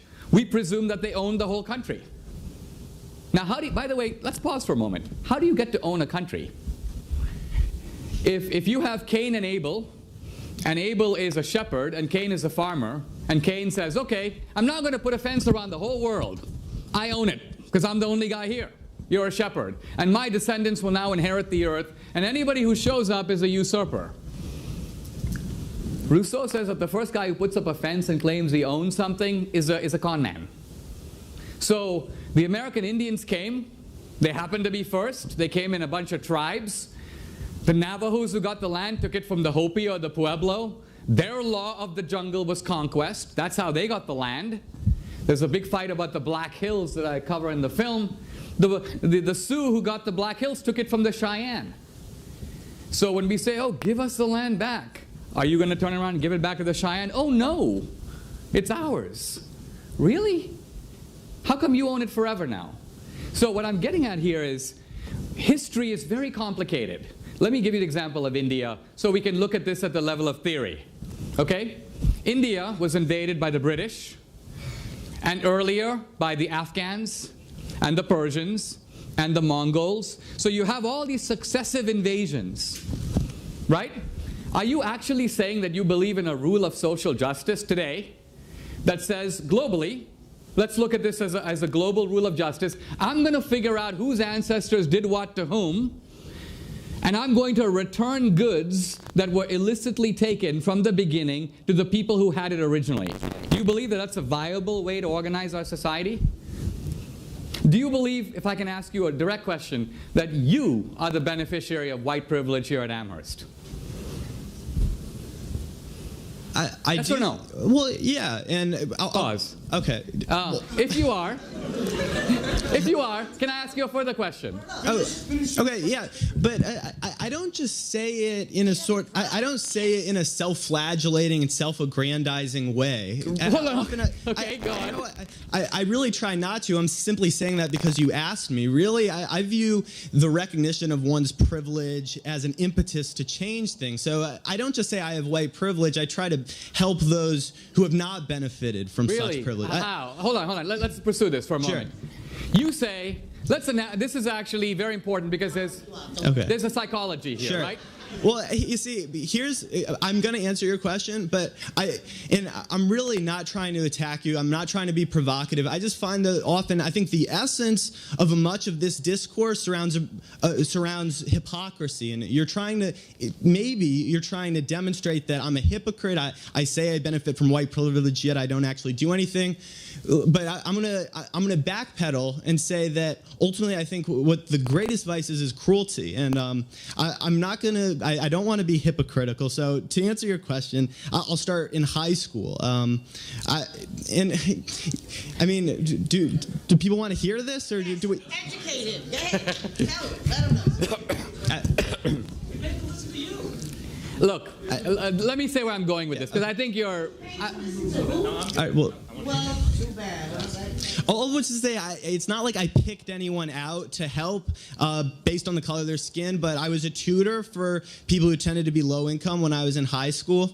I suppose that would be one direct answer to your question, because oftentimes disparate educational opportunities are grounded in disparate economic systems, or systems that produce disparate economic outcomes. So that's one way that I would combat it on an individual level. All right. Here's where I'm getting with this, okay? One of the benefits of a good education of reading people like Nietzsche is you begin to understand how deep the human desire is for moral self-exculpation. Moral self-exculpation. Now, you say, and I didn't say this, you said this, I'm a beneficiary of illicit white privilege, okay? Illicit? Well, isn't all white privilege illicit? Is it deserved? Well, in this current system, there is legality. Illicit means immoral. Okay. Then immoral white privilege. Yeah. Okay. So then if I were to say to you, there are surely many deserving minorities who would like to come to Amherst but have the inherited disadvantage of American history. Therefore, since you are an acknowledged beneficiary of illicit privilege, would you be willing to step aside voluntarily, putting your own moral mouth where your self-proclaimed virtue is, and give your seat, not my seat. I realize you may be super generous with other people's advantages and favor affirmative action, so other white kids who apply to Amherst are turned away to open spaces for minorities. But I'm not talking about you acting out your virtue on them. I'm talking about you acting out your virtue on you. Mm-hmm. Are you willing to give up your illicit seat that you don't deserve here at Amherst to make room for a disadvantaged minority? Yes or no? Okay, well, let me start here. I don't know how you got on the topic of affirmative action. By following the logic of your... No, I never said specifically that I think that race-based affirmative action is the best way to rectify the systems of injustice that... Why don't you practice it by stepping out? And why don't you go to the registrar tomorrow and tell him you want to withdraw from Amherst? Are you listening to what he just said to you? Get on. Yeah. I'm listening. Think about it. Go ahead. Okay, well, Look, I'm only continuing to engage because you continue to engage with me, and I do want to hear other people's questions. But in response to that, again, what you're trying to demonstrate is that everyone's hypocritical. As someone once said, that we're all dirty up to our arms, right? We're not all perfect. None of us is perfectly morally consistent. Now, I've said absolutely nothing about affirmative action. The fact is that I believe everyone in this room is hypocritical to some degree, but that doesn't mean that we shouldn't strive for a more just and equitable system entirely. There have been points in my life in which I have given up some of the privileges with which I have been endowed simply because I realized that it wasn't the right thing to do. At the same time, I think everyone needs to survive, and that we understand that we exist in an imperfect system, and that we have to conduct our business in such a way as to not only adhere to our moral standards, but to the standards imposed upon us by the system in which we live. And I think that we have to be generous to people in their efforts to not be hypocritical and to do their best, but I don't think that we should totally throw away the idea that we shouldn't have those standards at all. So that's my response to you, but I would still like a response to my question regarding the inequity that I talked about with the U.S. Department of Veterans Affairs. That is wealth that is passed down, and it's documentable wealth. The same way that the wealth created, or the wealth stolen as a product of slavery, was also documentable wealth. We have numbers that demonstrate precisely how much wealth was stolen, and that's money that in some way could be given back. Now, if we're saying that it's absolutely impossible to give that money back because it's too hard to trace, we'd have to give money to the African tribes, we'd have to give money to people who no longer exist. That's absolutely fine, but we have to understand that we haven't really come to terms with that injustice that's been perpetrated, and if we are admitting that no one is perfectly entitled to absolutely everything that their ancestors had stolen from them, then we also have to accept that there are people today who benefit from the fact that their parents and grandparents profited from this immoral system. And the way to deal with that is with a social safety net that enables everyone to thrive. I'll leave you there.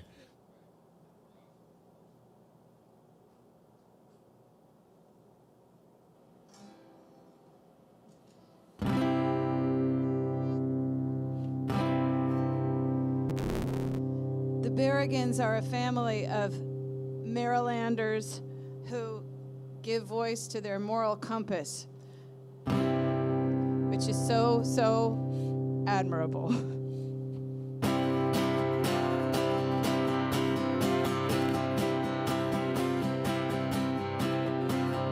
God of the poor man, this is how the day began. A co-defendants, Daniel Berrigan.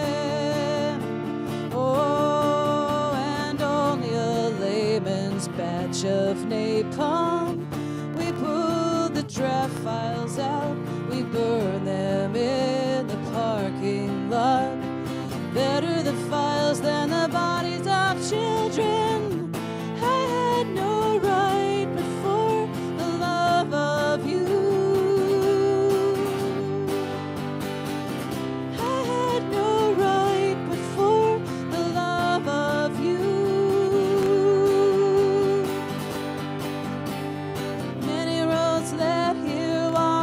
Suffering, Tom in Guatemala, Philip in New Orleans.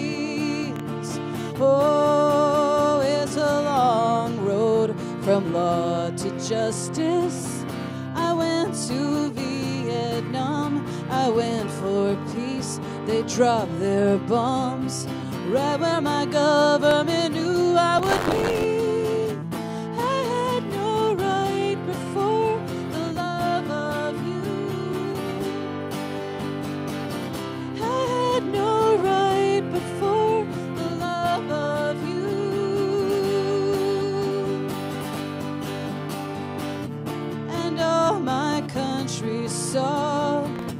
Were priests who broke the law.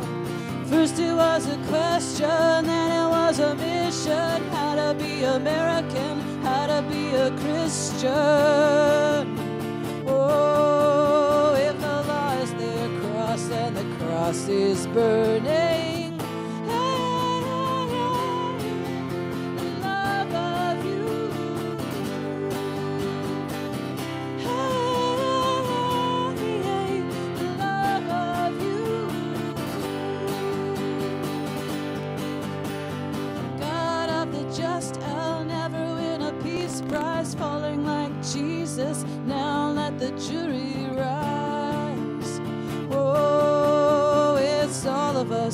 versus all that paper. They took the only way they know who is on trial today. Deliver us unto each other, I pray. I had no right before the love of you. And every trial I stood for you. Eyes on the trial, 8 a.m. arrival, hand on the Bible.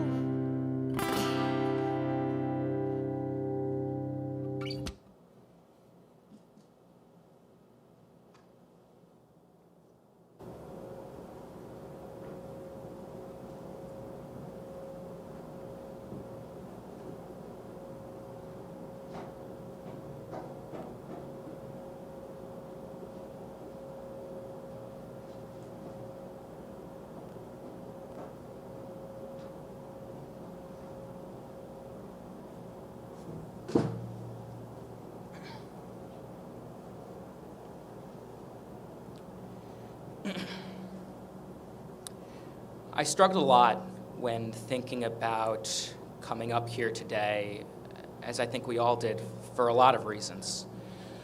But perhaps more than anything, it's because even as we celebrate Tommy's incredible life, a memorial marks a kind of finality that doesn't fit the Tommy Raskin we all knew. I mean, he was unbelievably dynamic. I got to know him when we were assigned to the same section in law school. And that means that there's 83 law students who take every single class together for their entire first year. And that's 83 different personalities. And in that environment, you get to know a lot of different types of people. And from the very beginning, Tommy always stood out. And not just for his kindness or for his warmth, for his great sense of humor, for his unmatched boggle skills, because he had all of that. But I think what was most unique was his earnest passion for the truth. And that came out through every cold call, at every party, at every walk that you would go on with him. I mean, when you spoke with him, when he performed for you a poem, you knew that deep in his heart he had this commitment to the truth. And if he had found some kind of truth, a need to share with you what he had found, what he knew to be true, and get your understandings on it. Maybe it was after class and you'd be packing up and you'd see Tommy, sort of walking over to you with this great big smile. And he'd say, Jason, I liked what you said in class today. Do you have a little time to talk about it? And, you might think to yourself, oh, God, I have a paper due in 2 days, or I have a class in an hour, I have to get lunch. And, you'd look up at that smile and you'd invariably say yes. And somehow his smile would grow even wider. His eyes would alight and he'd begin asking you these questions, Suppose for a moment, and next thing you knew was 45 minutes later and you'd lapped the campus 3 times and you were talking about why cost-benefit analysis didn't work because the lives of trouts weren't being accounted for in the costs of a hydroelectric dam. And I think some of my favorite memories, and I know for a lot of people I've talked to, some of their favorite memories from their first year, in between the jokes and the hot gossip and the boggle sessions, were these conversations you'd have with Tommy where you'd join him on this journey, this journey to find something just, something moral, to understand who we all are better, and to interrogate our values and the world. And it's something that I know I will forever miss and that I'll ever always hold dear. I have a lot of Tommy anecdotes I could share, but I know, mindful of time, I just wanted to share one more thing. He sent to a classmate and friend of ours, Aaron Fogelson, last semester, 5 pieces of advice that he had, and I think they encapsulate who Tommy was so well, and so I wanted to briefly share them with you. Number 1, think seriously about what your values are. Ask yourself why they are your values and what arguments could be made against them. Determine if they withstand scrutiny. 2, once you are relatively confident that you have the right values, act on them, even if it's difficult. But keep an open mind in case you've gotten something wrong.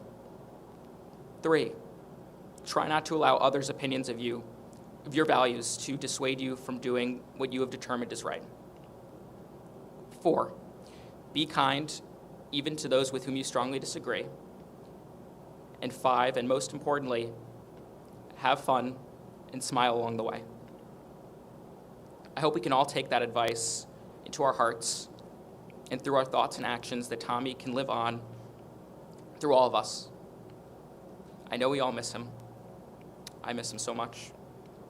And I thank you for letting me speak.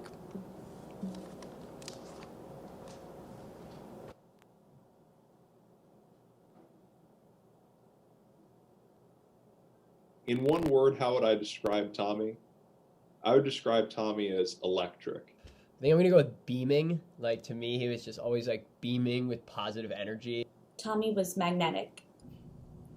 Inspirational.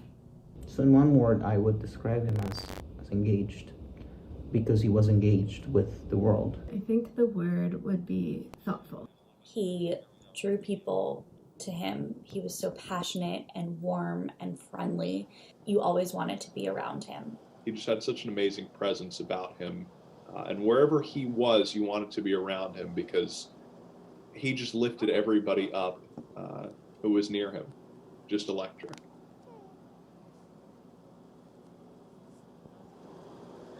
One of my fondest memories of Tommy is the first time that I met him. It was at a game night at one of our mutual friends' houses, and I can't remember the specific jokes he told. I remember he was riffing on some really complicated card game we were playing and just comparing it to the most obscure, like, historical events, and he was so earnest and engaging. I texted my friend who had hosted after, and I remember asking, is he always like this? I was very distracted. I suffer from chronic poppy brain, and Bruce Mann, who's a famous cold caller in HLS, decided to call on me, and I was just clearly not there. I was jotting something else down in my notebook, and after I scrambled for a good 10 seconds and the entire class stood in silence, just waiting for what was going to happen next, and probably holding laughter, Tommy graciously tried to help me in a very sitcom-looking kind of slide of his notebook. And I was scrambling so much, and I was so accelerated that even though he was trying to point at what he wanted me to see, I just couldn't get it. And Tommy kept trying very valiantly, and Bruce Mann caught on to this, and in the way that you can only expect Professor Mann to do, he told Mr. Raskin, would you please tell Mr. Farah what you would want him to say? Every single time I spoke with Tommy, I just felt like things would get deeper and deeper. He had no energy for small talk. He had more than enough energy for deep talk, for big talk, and I think that's something that really was special about him and kept, making me so eager to hang out. I just remember being so struck by his willingness to stand up in this room and recite this poem. Just be so unabashedly Tommy. I remember one time I was with him, he read me an amazing poem and just wanted to dive into some philosophical discussion about Nietzsche and John Stuart Mills and all sorts of other great thinkers. We would pass notes back and forth to one another, during class if there was, some point that we didn't get, or Professor Greiner was wearing a particularly funny looking turtleneck that day.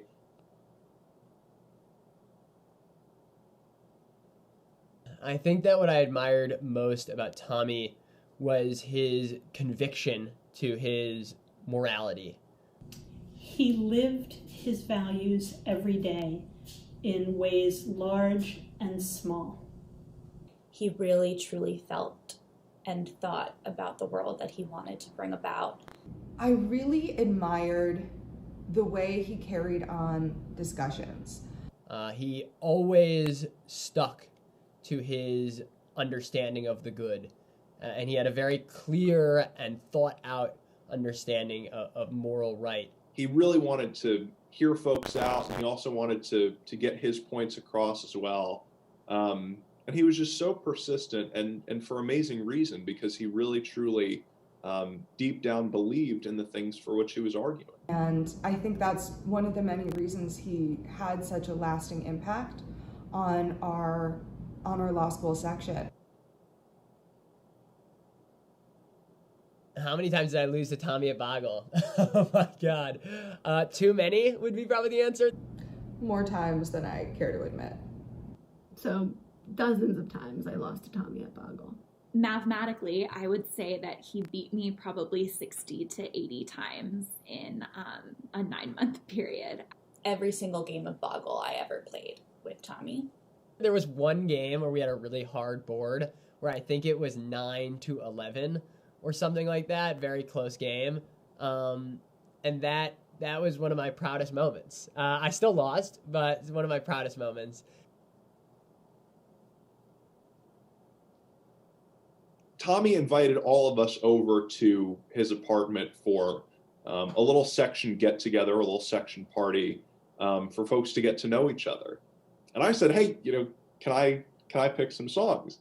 And he says to me, okay, but, if you choose a song that's not great, I will take the playlist from you. I said, okay. And I chose some country song that, almost no one had heard. And I think I was the only one who was singing along to it. And he just sort of snatches the phone from my hand and says, the kids are not enjoying this. Tommy's just like class presence. Every time he spoke, the group would laugh. Tommy was actually the first person in our section to be cold called during orientation. He was asked a question by Professor Greiner, and even that, the whole class laughed. Like, orientation, everyone knew, like, oh, Tommy, like, in the best possible way. I think something that I just miss is his smile and his laugh. I'll miss him bringing just like obscure philosophical lenses to our discussions that I don't know anything about, and he has to explain to me from the ground up. I think I will miss the way he would be able to get conversations really deep really quickly, and how he would never hesitate to just dive into a very intense or serious topic and just, force you or push you to throw out your 2 cents and then get the debate rolling and show all sides of it and help you, I think, just strengthen your thoughts on something. I'm really gonna miss knowing that I would always have a new perspective and sort of a new way of thinking brought to the table every time I talked with him. And I guaranteed you are always going to laugh and you're always going to think. I'm thankful. And I'm thankful for that time that you saved me from Bruce Mann, or at least tried to. And I will miss you a lot. If there's one thing I would like to say to Tommy, it'd be this. Thank you. Thank you for including me from week 1 when we were at Harvard, and just all the work that you did to build community with our section, to just be an amazing friend, an amazing peer, and I miss you a bunch, man. I wish you were here.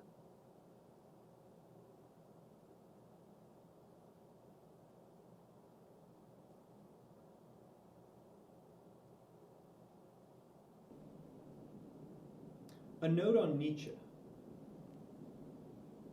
Who remembers what Nietzsche once sneered? The world is slavers and slaves, and the slaves are all here for the masters. Though pastors may castigate men who would fight for themselves and decline to defend all the paupers and paladins of self-abnegation, it's the pastors who err in their craven prostration.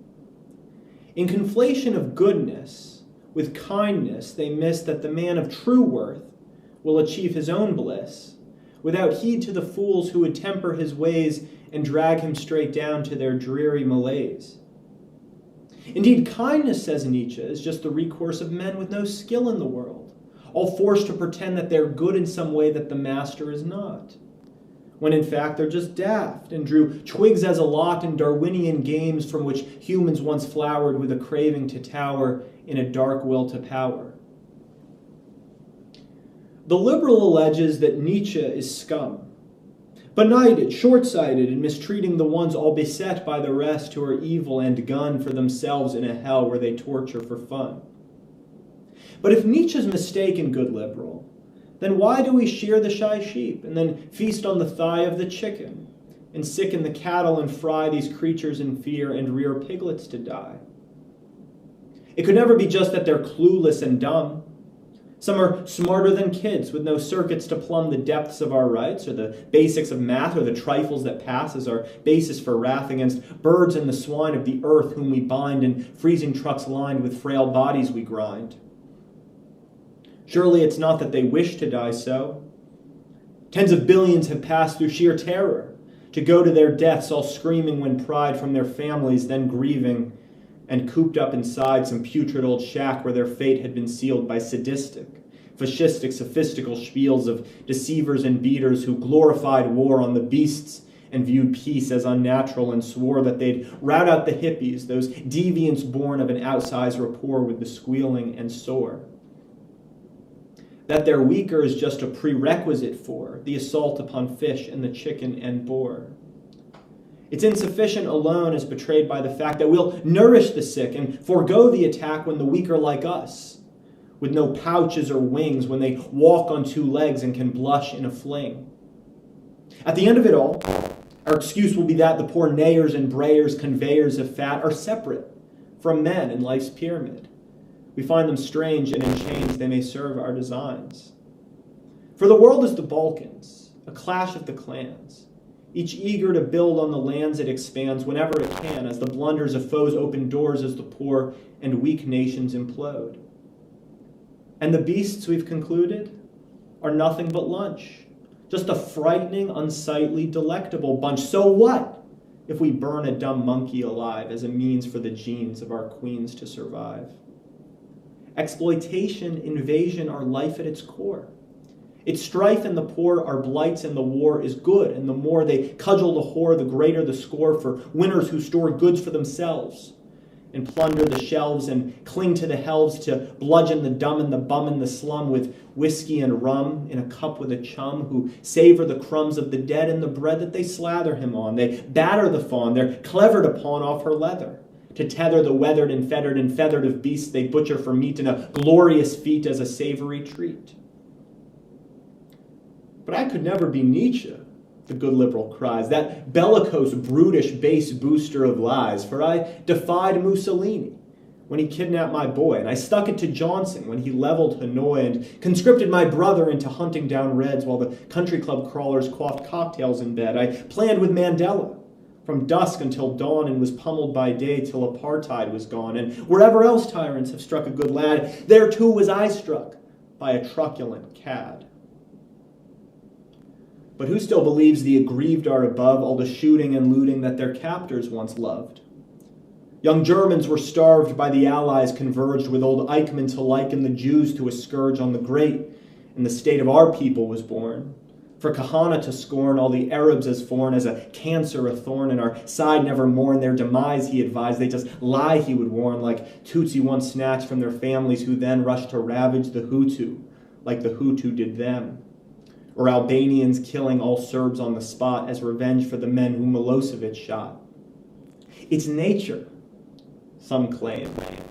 If X can kill Y, then Y is quite free to kill Z as the guy whom this Nietzsche maligned as a nothing, a means to an end, as we wend our way up to the top of the heap, upon sheep, upon pigs that we chop, upon geese that we choke, upon cows that we pop in the head till they're dead like they're nothing but sticks as we smash them on bricks and call ourselves great, which could only be true if Nietzsche was straight in his thought, but if not, and it's wrong to beat blue a man who's different from us, then this killing's wrong too. Thank you.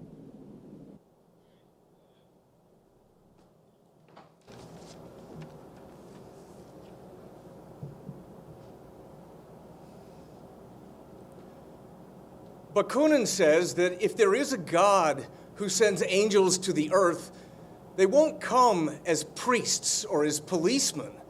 They're going to appear to us as fortune tellers, as mad poets, as anarchist magicians. And I think he could have been talking about Tommy. This word always comes up when people talk about him. We say that Tommy was magical. And please, this is not cheesy happy talk. This is a specific truth about Tommy. His ability of conjuring, to breathe the world in and breathe it out again as love. It was a combination of his mother's grace and his father's joyful ridiculousness. In a house where children performed skits and made up words and asked impertinent questions. And if I can't dance, I don't want to be part of your revolution, Dad. And at Tommy's bar mitzvah, the lesson he read was that when a boy becomes a man, God expects him to take all the love he's been given and pour it back out into the world. And this, to me, is the hardest thing to face about Tommy's death. That he loved the world. He loved it with all the unfiltered love he'd gotten from his family. It's just that the love that he got from his family is not necessarily the love that the world deserves. Because the world is cruel and brutal. It's full of lies. And most of us protect ourselves from this with petty sins. We compartmentalize.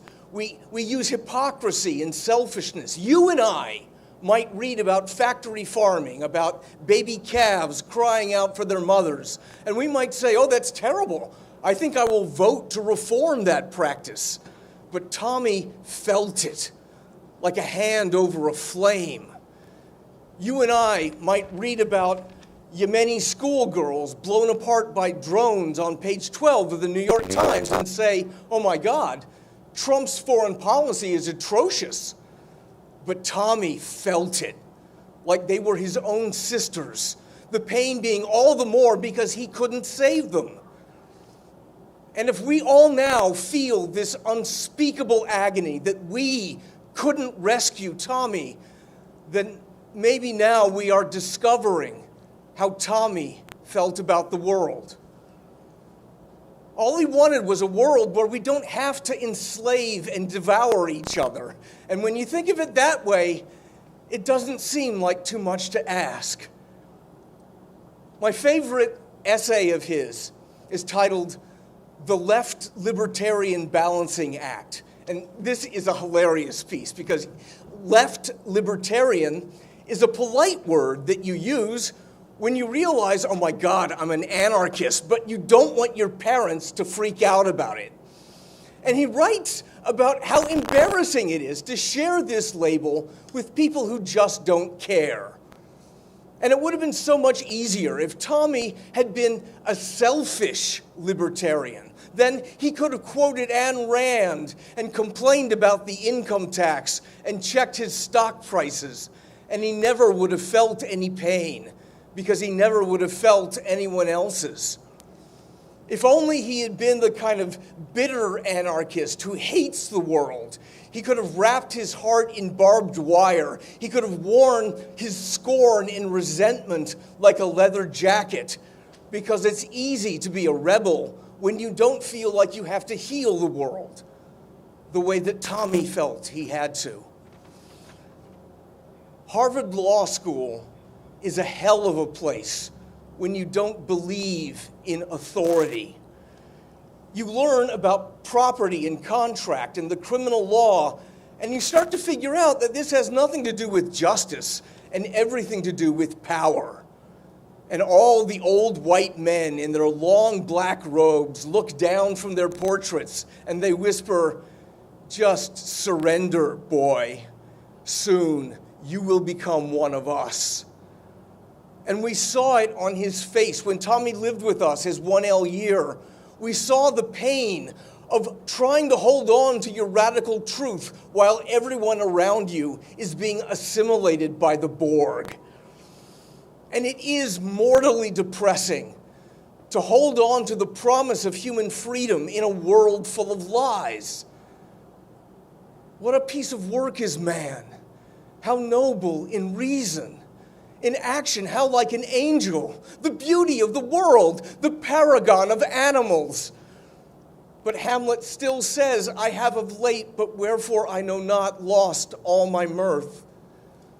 Or as Tommy would have said, "It's hard to be human." And I wish I could have convinced him, "Don't let the bastards grind you down, bro." I wish I could have saved him the way his dad saved me back in the day when we were depressed Harvard Law students. I wish I could have convinced him that survival is an act of defiance. But Tommy was too polite. He was too unwilling to pollute his surroundings, to breathe his pain out. 100 years from now, 500 years from now, they will know who Tommy was. They will have a detailed hologram of what he thought from everything that he wrote. And they're going to say that he was a citizen of the future, the way they say that Emma Goldman was 8,000 years ahead of her time, the way we say Frederick Douglass or his namesake, Thomas Paine, had voices that speak to a liberated future and not to the barbaric time that they were born in. Because if there is a future at all, it's going to be a place that Tommy would feel at home in. It's going to be a place that resembles the home he grew up in, a place of joy and laughter, with more love, less murder, more freedom, less state. And in that kind of future, they will say, "Thomas Bloom Raskin, presente. Here was a soul that belongs to us. The year 2020 did not deserve him." But I still want to say, selfishly, stuck with you in this barbaric time, we wish you were here, sweet boy. We wish you were here.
So swift, The rain won't lift, the gate won't close, the railings broke. Catch your mind off wintertime, you ain't going nowhere. Ooh, ride me high, tomorrow's the day, the bride's gonna come. No, no, we gonna fly down into the easy chair. I don't care how many letters they sent, the morning came and the morning went. Pick up your money and pack up your tent, you ain't going nowhere. Ooh, ride me high, tomorrow's the day, my bride's gonna come. Oh, we gonna fly down into the easy chair. Keg is coming, his brother John could not keep on keeping on. We'll pass that bridge way after it's gone, after we're well past it. Ooh, ride me high, tomorrow's the day, the bride's gonna come. Oh, no, no, we gonna fly down into the easy chair. Oh, we gonna fly down into the easy chair. No, no, no. Oh, oh, we gonna fly down into the easy chair.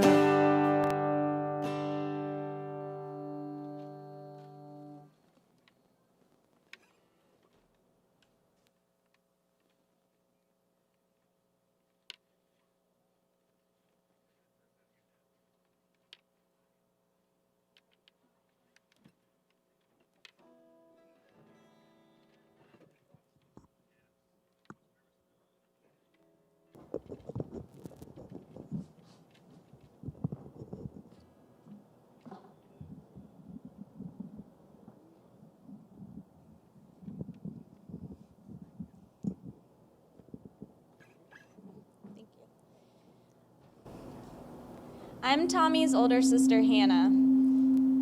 For me and for most of us, Tommy's death is going to be one that we carry with us differently.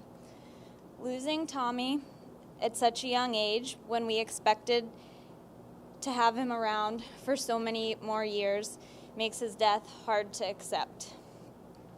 Whenever I thought about Tommy, I felt better about the world, knowing that he was in it, that he had the passion, devotion, and influence to change things.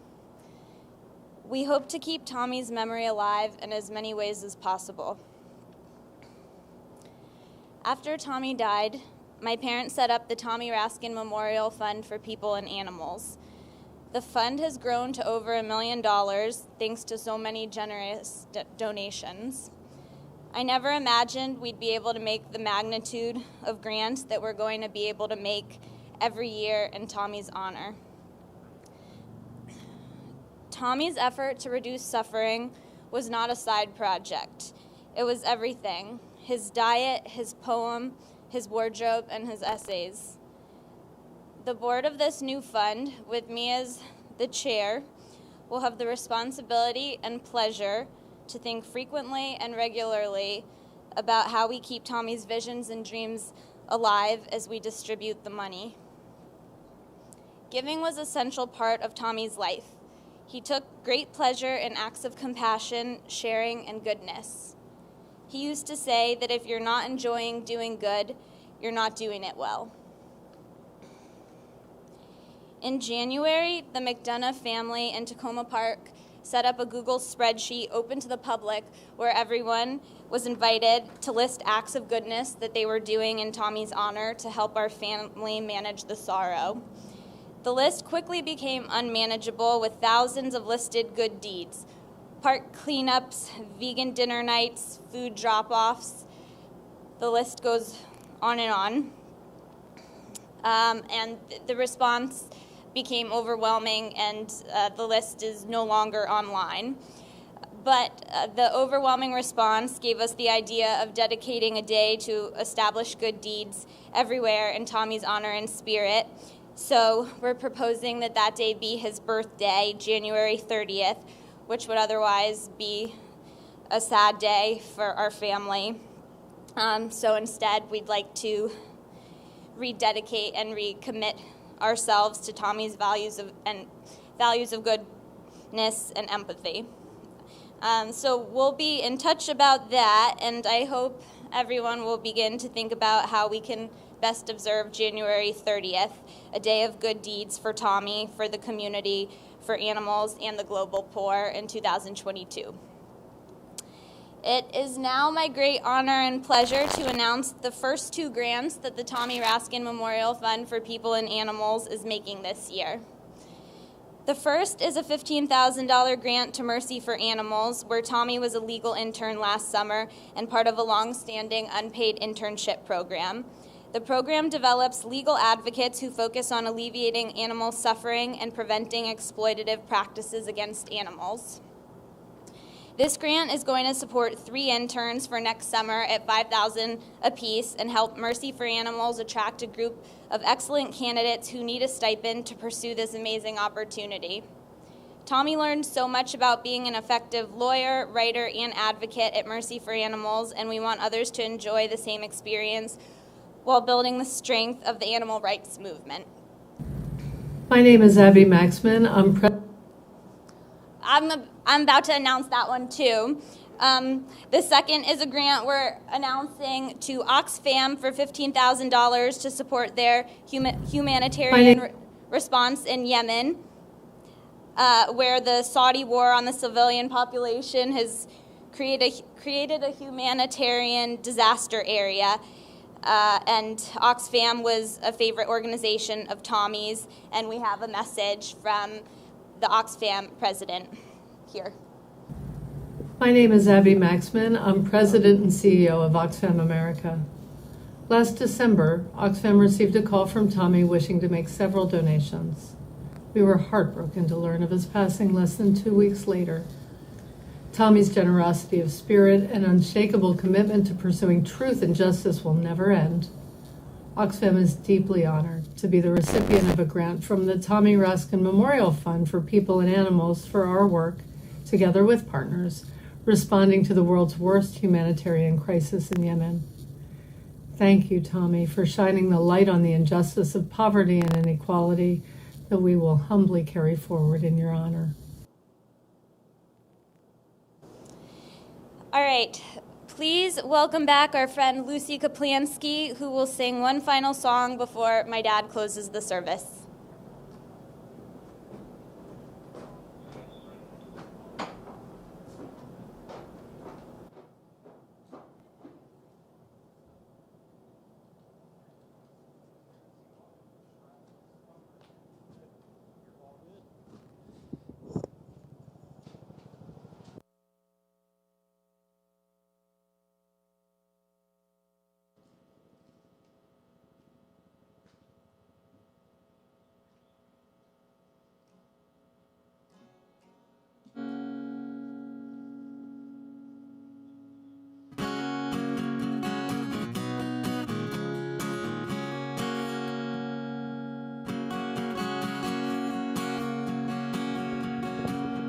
Far between sundown's finish and midnight's broken toll, we ducked inside the doorway, thunder crashing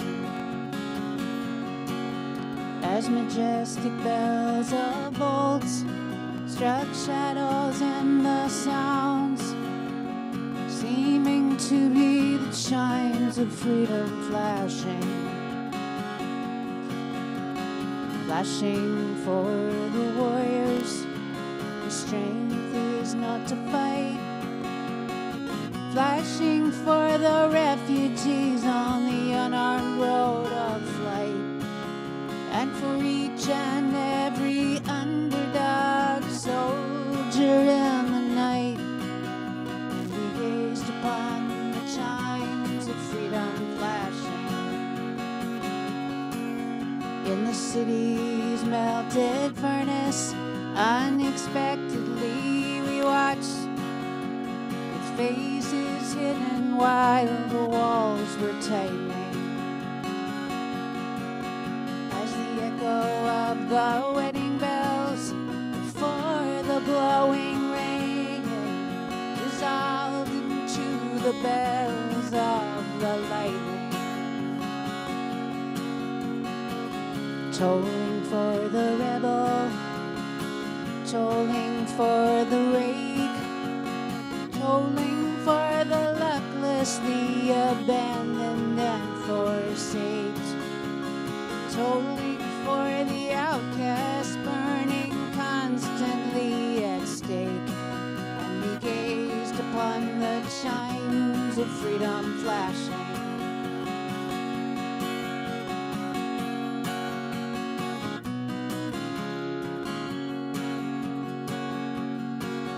Through the mad, mystic hammering of the wild, ripping hail, the sky cracked its poems in naked wonder. That the clinging of the church bells blew far into the breeze, leaving only bells of lightning and its thunder.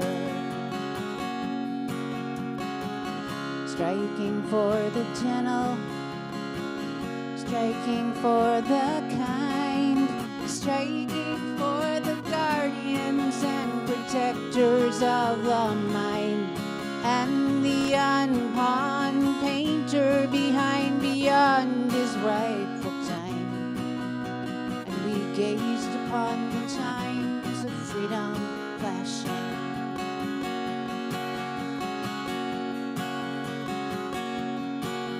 Through the wild cathedral evening, the rain unraveled tales for the disrobed, faceless forms of no position.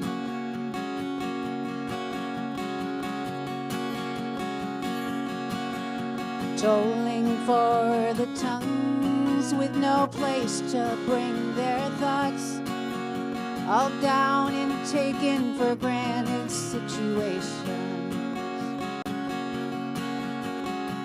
Tolling for the deaf and blind, tolling for the mute, tolling for the mistreated, mateless mother, the mistitled prostitute,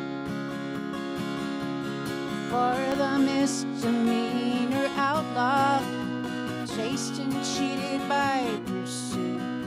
And we gazed upon the chimes of freedom flashing. Even though a white cloud's curtain in a far-off corner flashed, and the hypnotic splattered mist was slowly lifting,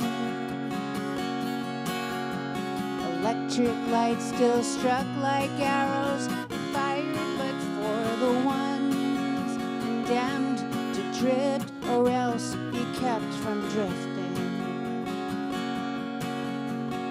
Tolling for the searching ones on their speechless seeking trail, for the lonesome-hearted lovers with too personal a tale, and for each unharmful, gentle soul misplaced inside a jail. And we gazed upon the chimes of freedom flashing.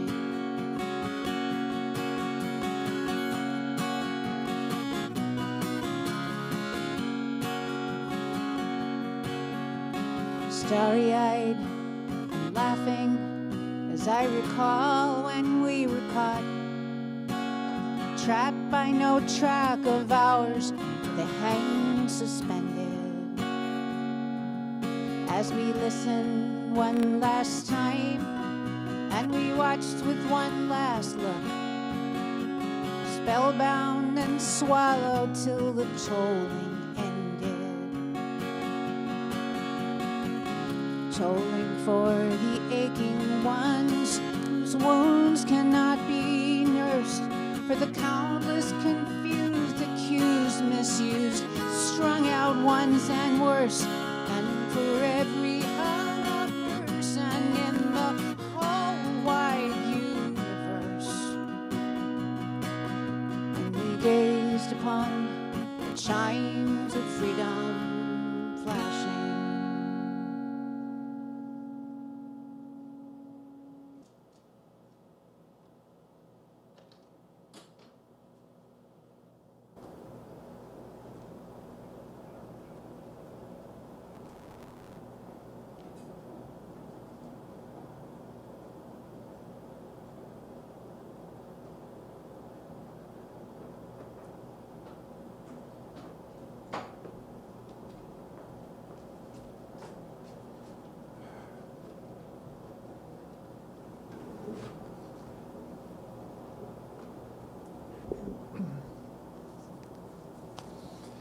Hello, everyone. I want to start by thanking Ryan Vogel, Tabitha's amazing boyfriend, who organized this event in perhaps the greatest gesture of love I've ever seen. And when Tabitha and Hannah were convincing us that this was the right way to honor Tommy, they said it was just like the Joe Biden rallies, and when people agreed with you, they could honk their horn. So would you honk your horn for Ryan Vogel? So there we go. And I also want to thank our friends in the United States Capitol Police Force who have protected our family, my colleagues, and our country.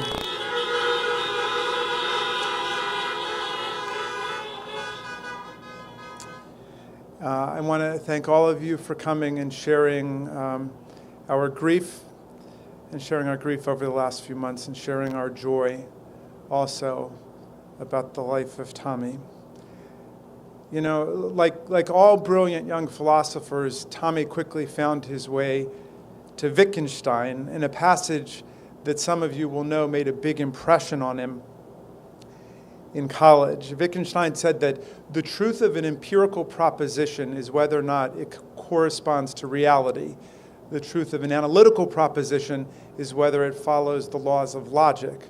But the truth of an ethical or moral proposition or a political proposition is the courage with which you act to make it real in the world. And by that standard, Tommy's astonishing ethical commitments, his extraordinary political morality, were the truest propositions I ever encountered in my entire life, because he acted with dazzling courage and poise every single day to make them real, to make his morality true in the world, really true. And he did this from an awesomely young age. All of his morality and all of his courage were rooted in an innate love and compassion for living things that will be celebrated in our family so long as our family goes on, and our family will always go on as long as we keep love at the center, as did this remarkable human being who came to be with us, Tommy Bloom Raskin. Tommy and Tabitha grew up with back-to-back birthdays, so Sarah and I always tried to combine them into one big party. And one January, they were turning 6 and 4 years old, and we began to plan a Buzz Lightyear and Princess Bride party at the house. And I was going to perform magic tricks. And we were going to follow the elementary school common law rule that you either invite all the kids in the class or you invite all the boys or all the girls.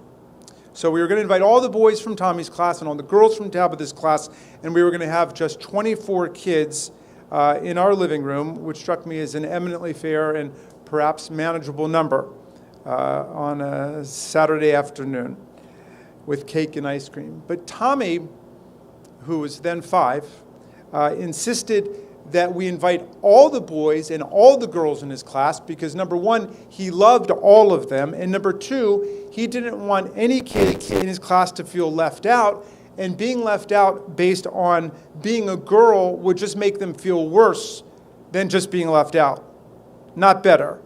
So when we were totally shamed by our 5-year-old boy and gave in to the irresistible force of that argument, then we quickly had to capitulate to his follow-up argument, which was enthusiastically and quickly endorsed by Tabitha, that we had to invite all the kids in her class too, because the boys in Tabitha's class, who were the little brothers of the kids in his class, would find out that all the kids in Tommy's class were invited, and then they wouldn't be invited, and they would be suffering not just the injury of not being invited, but the triple insult of being excluded because of their gender, their age, and their class rank.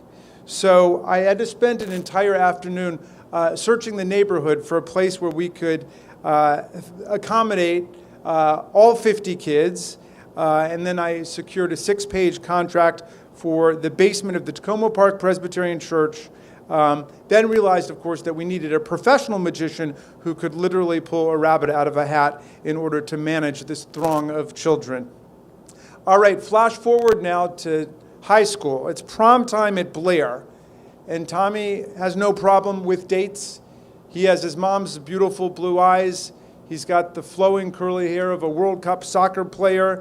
He also has grown up with the absolute joy of his sisters, Hannah and Tabitha, so he's comfortable around girls. But not everybody's got a date.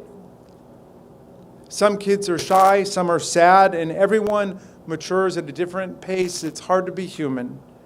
And Tommy notices that with all the nervous talk about who's going with who to the prom, there are some kids who are not part of the conversation. And so it's decided Tommy will have a dinner party at our house before prom and invite 24 kids who will all get dressed up together and go not in dates, but as a big group.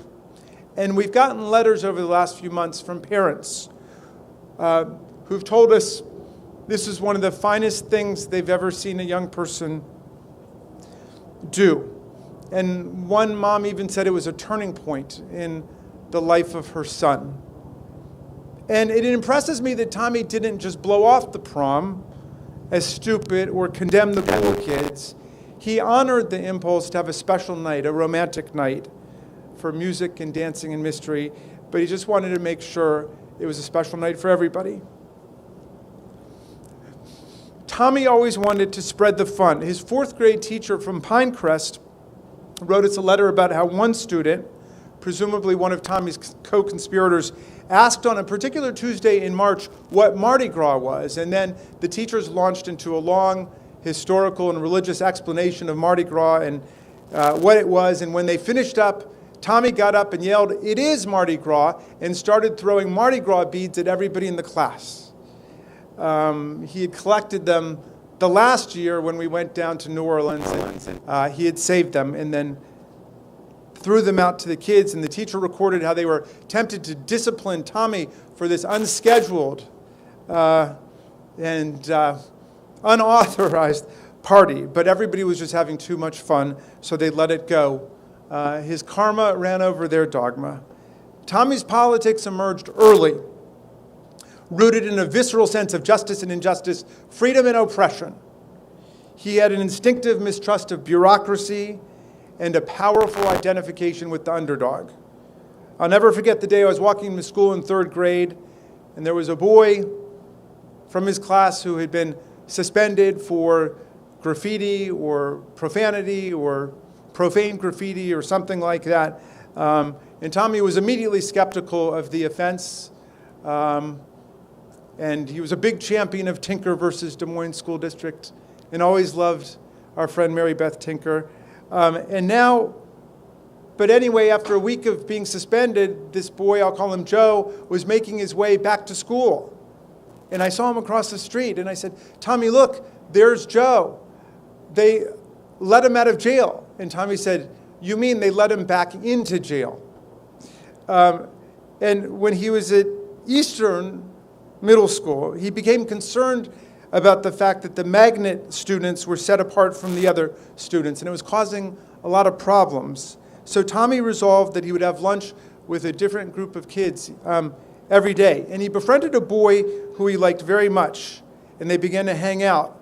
But when the vice principal in charge of discipline noticed this unusual relationship between a magnet kid and a non-magnet kid, he suspected something criminal might be going on, like drug deals. And we got a call telling us that Tommy was seen hanging around with a boy whose cousin was reputedly a member of MS-13. And the school was not going to discipline Tommy or the other boy, but just warning him. And in Tommy's numerous run-ins with illegitimate authority, as my dad would have called it, this one upset Tommy the most. He saw in this conflict all of the injuries of race and class and ethnicity and power and adult tyranny that he felt in his bones. He didn't want to get us involved, just like he didn't want us to get involved in that Dinesh D'Souza incident when the Republican club on campus tried to get Tommy disciplined for violating their intellectual property rights by releasing the video. It breaks my heart to think about how injustice and selfishness and violence and institutional folly broke my son's heart from such a young age, all the way to the end. Tommy lacked that power most of us have to witness and then shake off the cruelty and the coldness of the world. It was impossible for him to put the pain and suffering of other people and of animals out of his mind or out of his heart. But he never allowed it to turn him into a misanthrope either, which is one effective way to channel the experience of all that depravity in the world. No, Tommy never lost his optimism, his radiant love of other people. These injustices just haunted him and gnawed away at him. He internalized the pain of the world. He was literally too good for a world this broken. And even when I think about December 31st, 2020, as the worst thing that ever happened to our family, I can feel relieved that his pain is gone and that our son was not there 1 week later on January 6th to see the violence and the chaos that was unleashed in the Capitol by fascists and traitors to our country, a kind of violence that would come to threaten his sister Tabitha and his brother-in-law Hank, who hid under a desk as people were killed and wounded. It would have broken Tommy's heart all over again. As Tommy read more and traveled the world in Europe and North Africa and Latin America, he became ever more passionate about freedom and confronting war, injustice, colonialism. When George W. Bush invaded invaded Iraq, I was considering going to march against the war, but was undecided. And then Tommy, out of the blue, volunteered to go with me, and that clinched it. We marched together, me and my 8-year-old boy, down Constitution Avenue, and he wondered aloud about whether George W. Bush was going to take our pictures and give them to the police, but I assured him nothing like that could ever happen in America again after the government already got caught spying on people in the anti-war movement during Vietnam. As you know, my boy was always smarter than me. From high school forward, Tommy knew more about violence and war and human rights violations on earth than anyone I knew. And he acted however he could to stop war because, as he always told us, quoting Father Berrigan about Dorothy Day, we must act as if the truth were true. And if you follow Wittgenstein and you don't act like the truth is true, then your principles don't mean anything. I don't want to portray Tommy on the day of his service as a Puritan or a saint, much less an agent of political correctness. He wasn't just an activist for peace and justice and freedom and the rights of animals, but he was a fun-loving, comical, independent freethinker that all of you knew. He placed his love of humanity and truth above everything. I'll never forget a conversation I eavesdropped on during his high school years between Tommy and one of his many close friends who were girls, a large group not to be confused with his girlfriends, which was another large group unto itself. But this lovely friend used the word patriarchy to describe America. So Tommy asked her to define it and then challenged his friend's definition, saying, if a patriarchy means all men are above all women, then we know that that is not an accurate statement about America. Men make up the vast majority of the homeless, the vast majority of people in prison, the vast majority of people with drug and alcohol problems. Men make up the vast majority of the people in the military who go and fight and die in our wars. And I know the people sending them there are overwhelmingly men too, but there are a whole lot of women who enjoy more wealth and power than a whole lot of men. At the very least, we need to say a patriarchy is a place where ruling class men are allowed to oppress women and other men too. And they ended up agreeing, a classic Tommy conversation where facts and sentiments are lined up to invite people to see the world in a clearer and more humane way. Tommy wanted people to use words with precision. He loved debating. He used to challenge us to debates when we were at the beach, but all of it for the purpose of illuminating the truth, not declaring victory or defeat. In high school, he was a great debate and forensics team member, but his teammates always had to remind him that the object was to score points, not arrive at the moral truth of things, and he just never, ever accepted that. I am loath to close, as Lincoln said, and now I understand what he meant.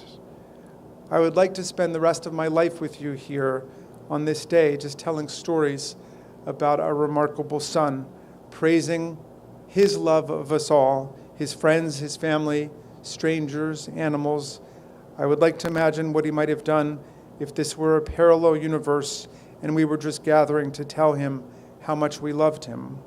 I would like to stay here at least until everyone committed to going vegan for at least 1 week in Tommy's honor to see all the incredible vegan food out there, especially Tommy's beloved Beyond Burgers. Yeah, you can honk for that. That's cool. I feel like generations to come in our family who didn't get to know him, generations of our friends' children who never got to meet him, our new niece Kai, Eden and Brandon's brand new baby born just 2 weeks ago, people in the world will come to hear about Tommy Raskin and marvel that such a young man was with us even for a short moment in time, a quarter century that passed us by like the wink of an eye.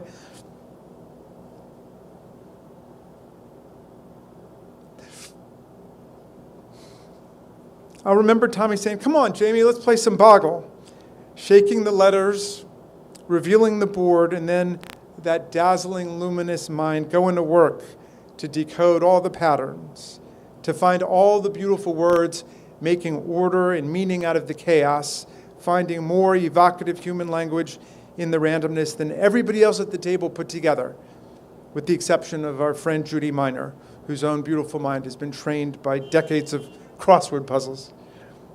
Tommy made startling words out of letters. He made gorgeous sentences out of his words. He made beautiful, radiant paragraphs from his sentences.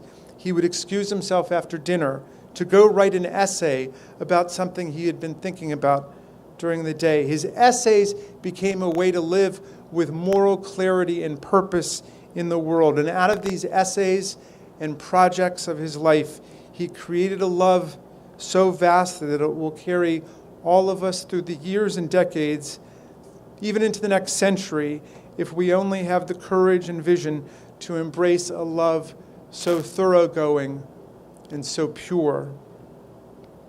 I have lost my son. I have lost something so fundamental, so elemental in my life. I am not sure at times that I even recognize the world.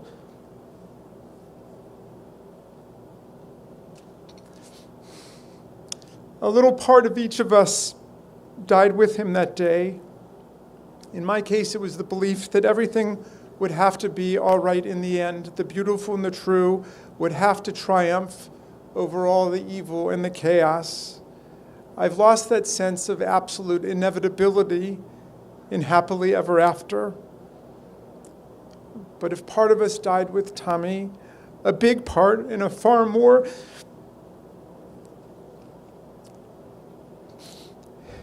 important part of Tommy lives on with each of us. It is the sense that what matters in the end and in the beginning and in the middle is the people in our lives, their feelings and their experiences, and that it is possible, it is advisable, it is right to design your life around practicing the love of other people. And the love you have for the people and the animals that you know can quickly pour over and become love for the people and the animals you don't know.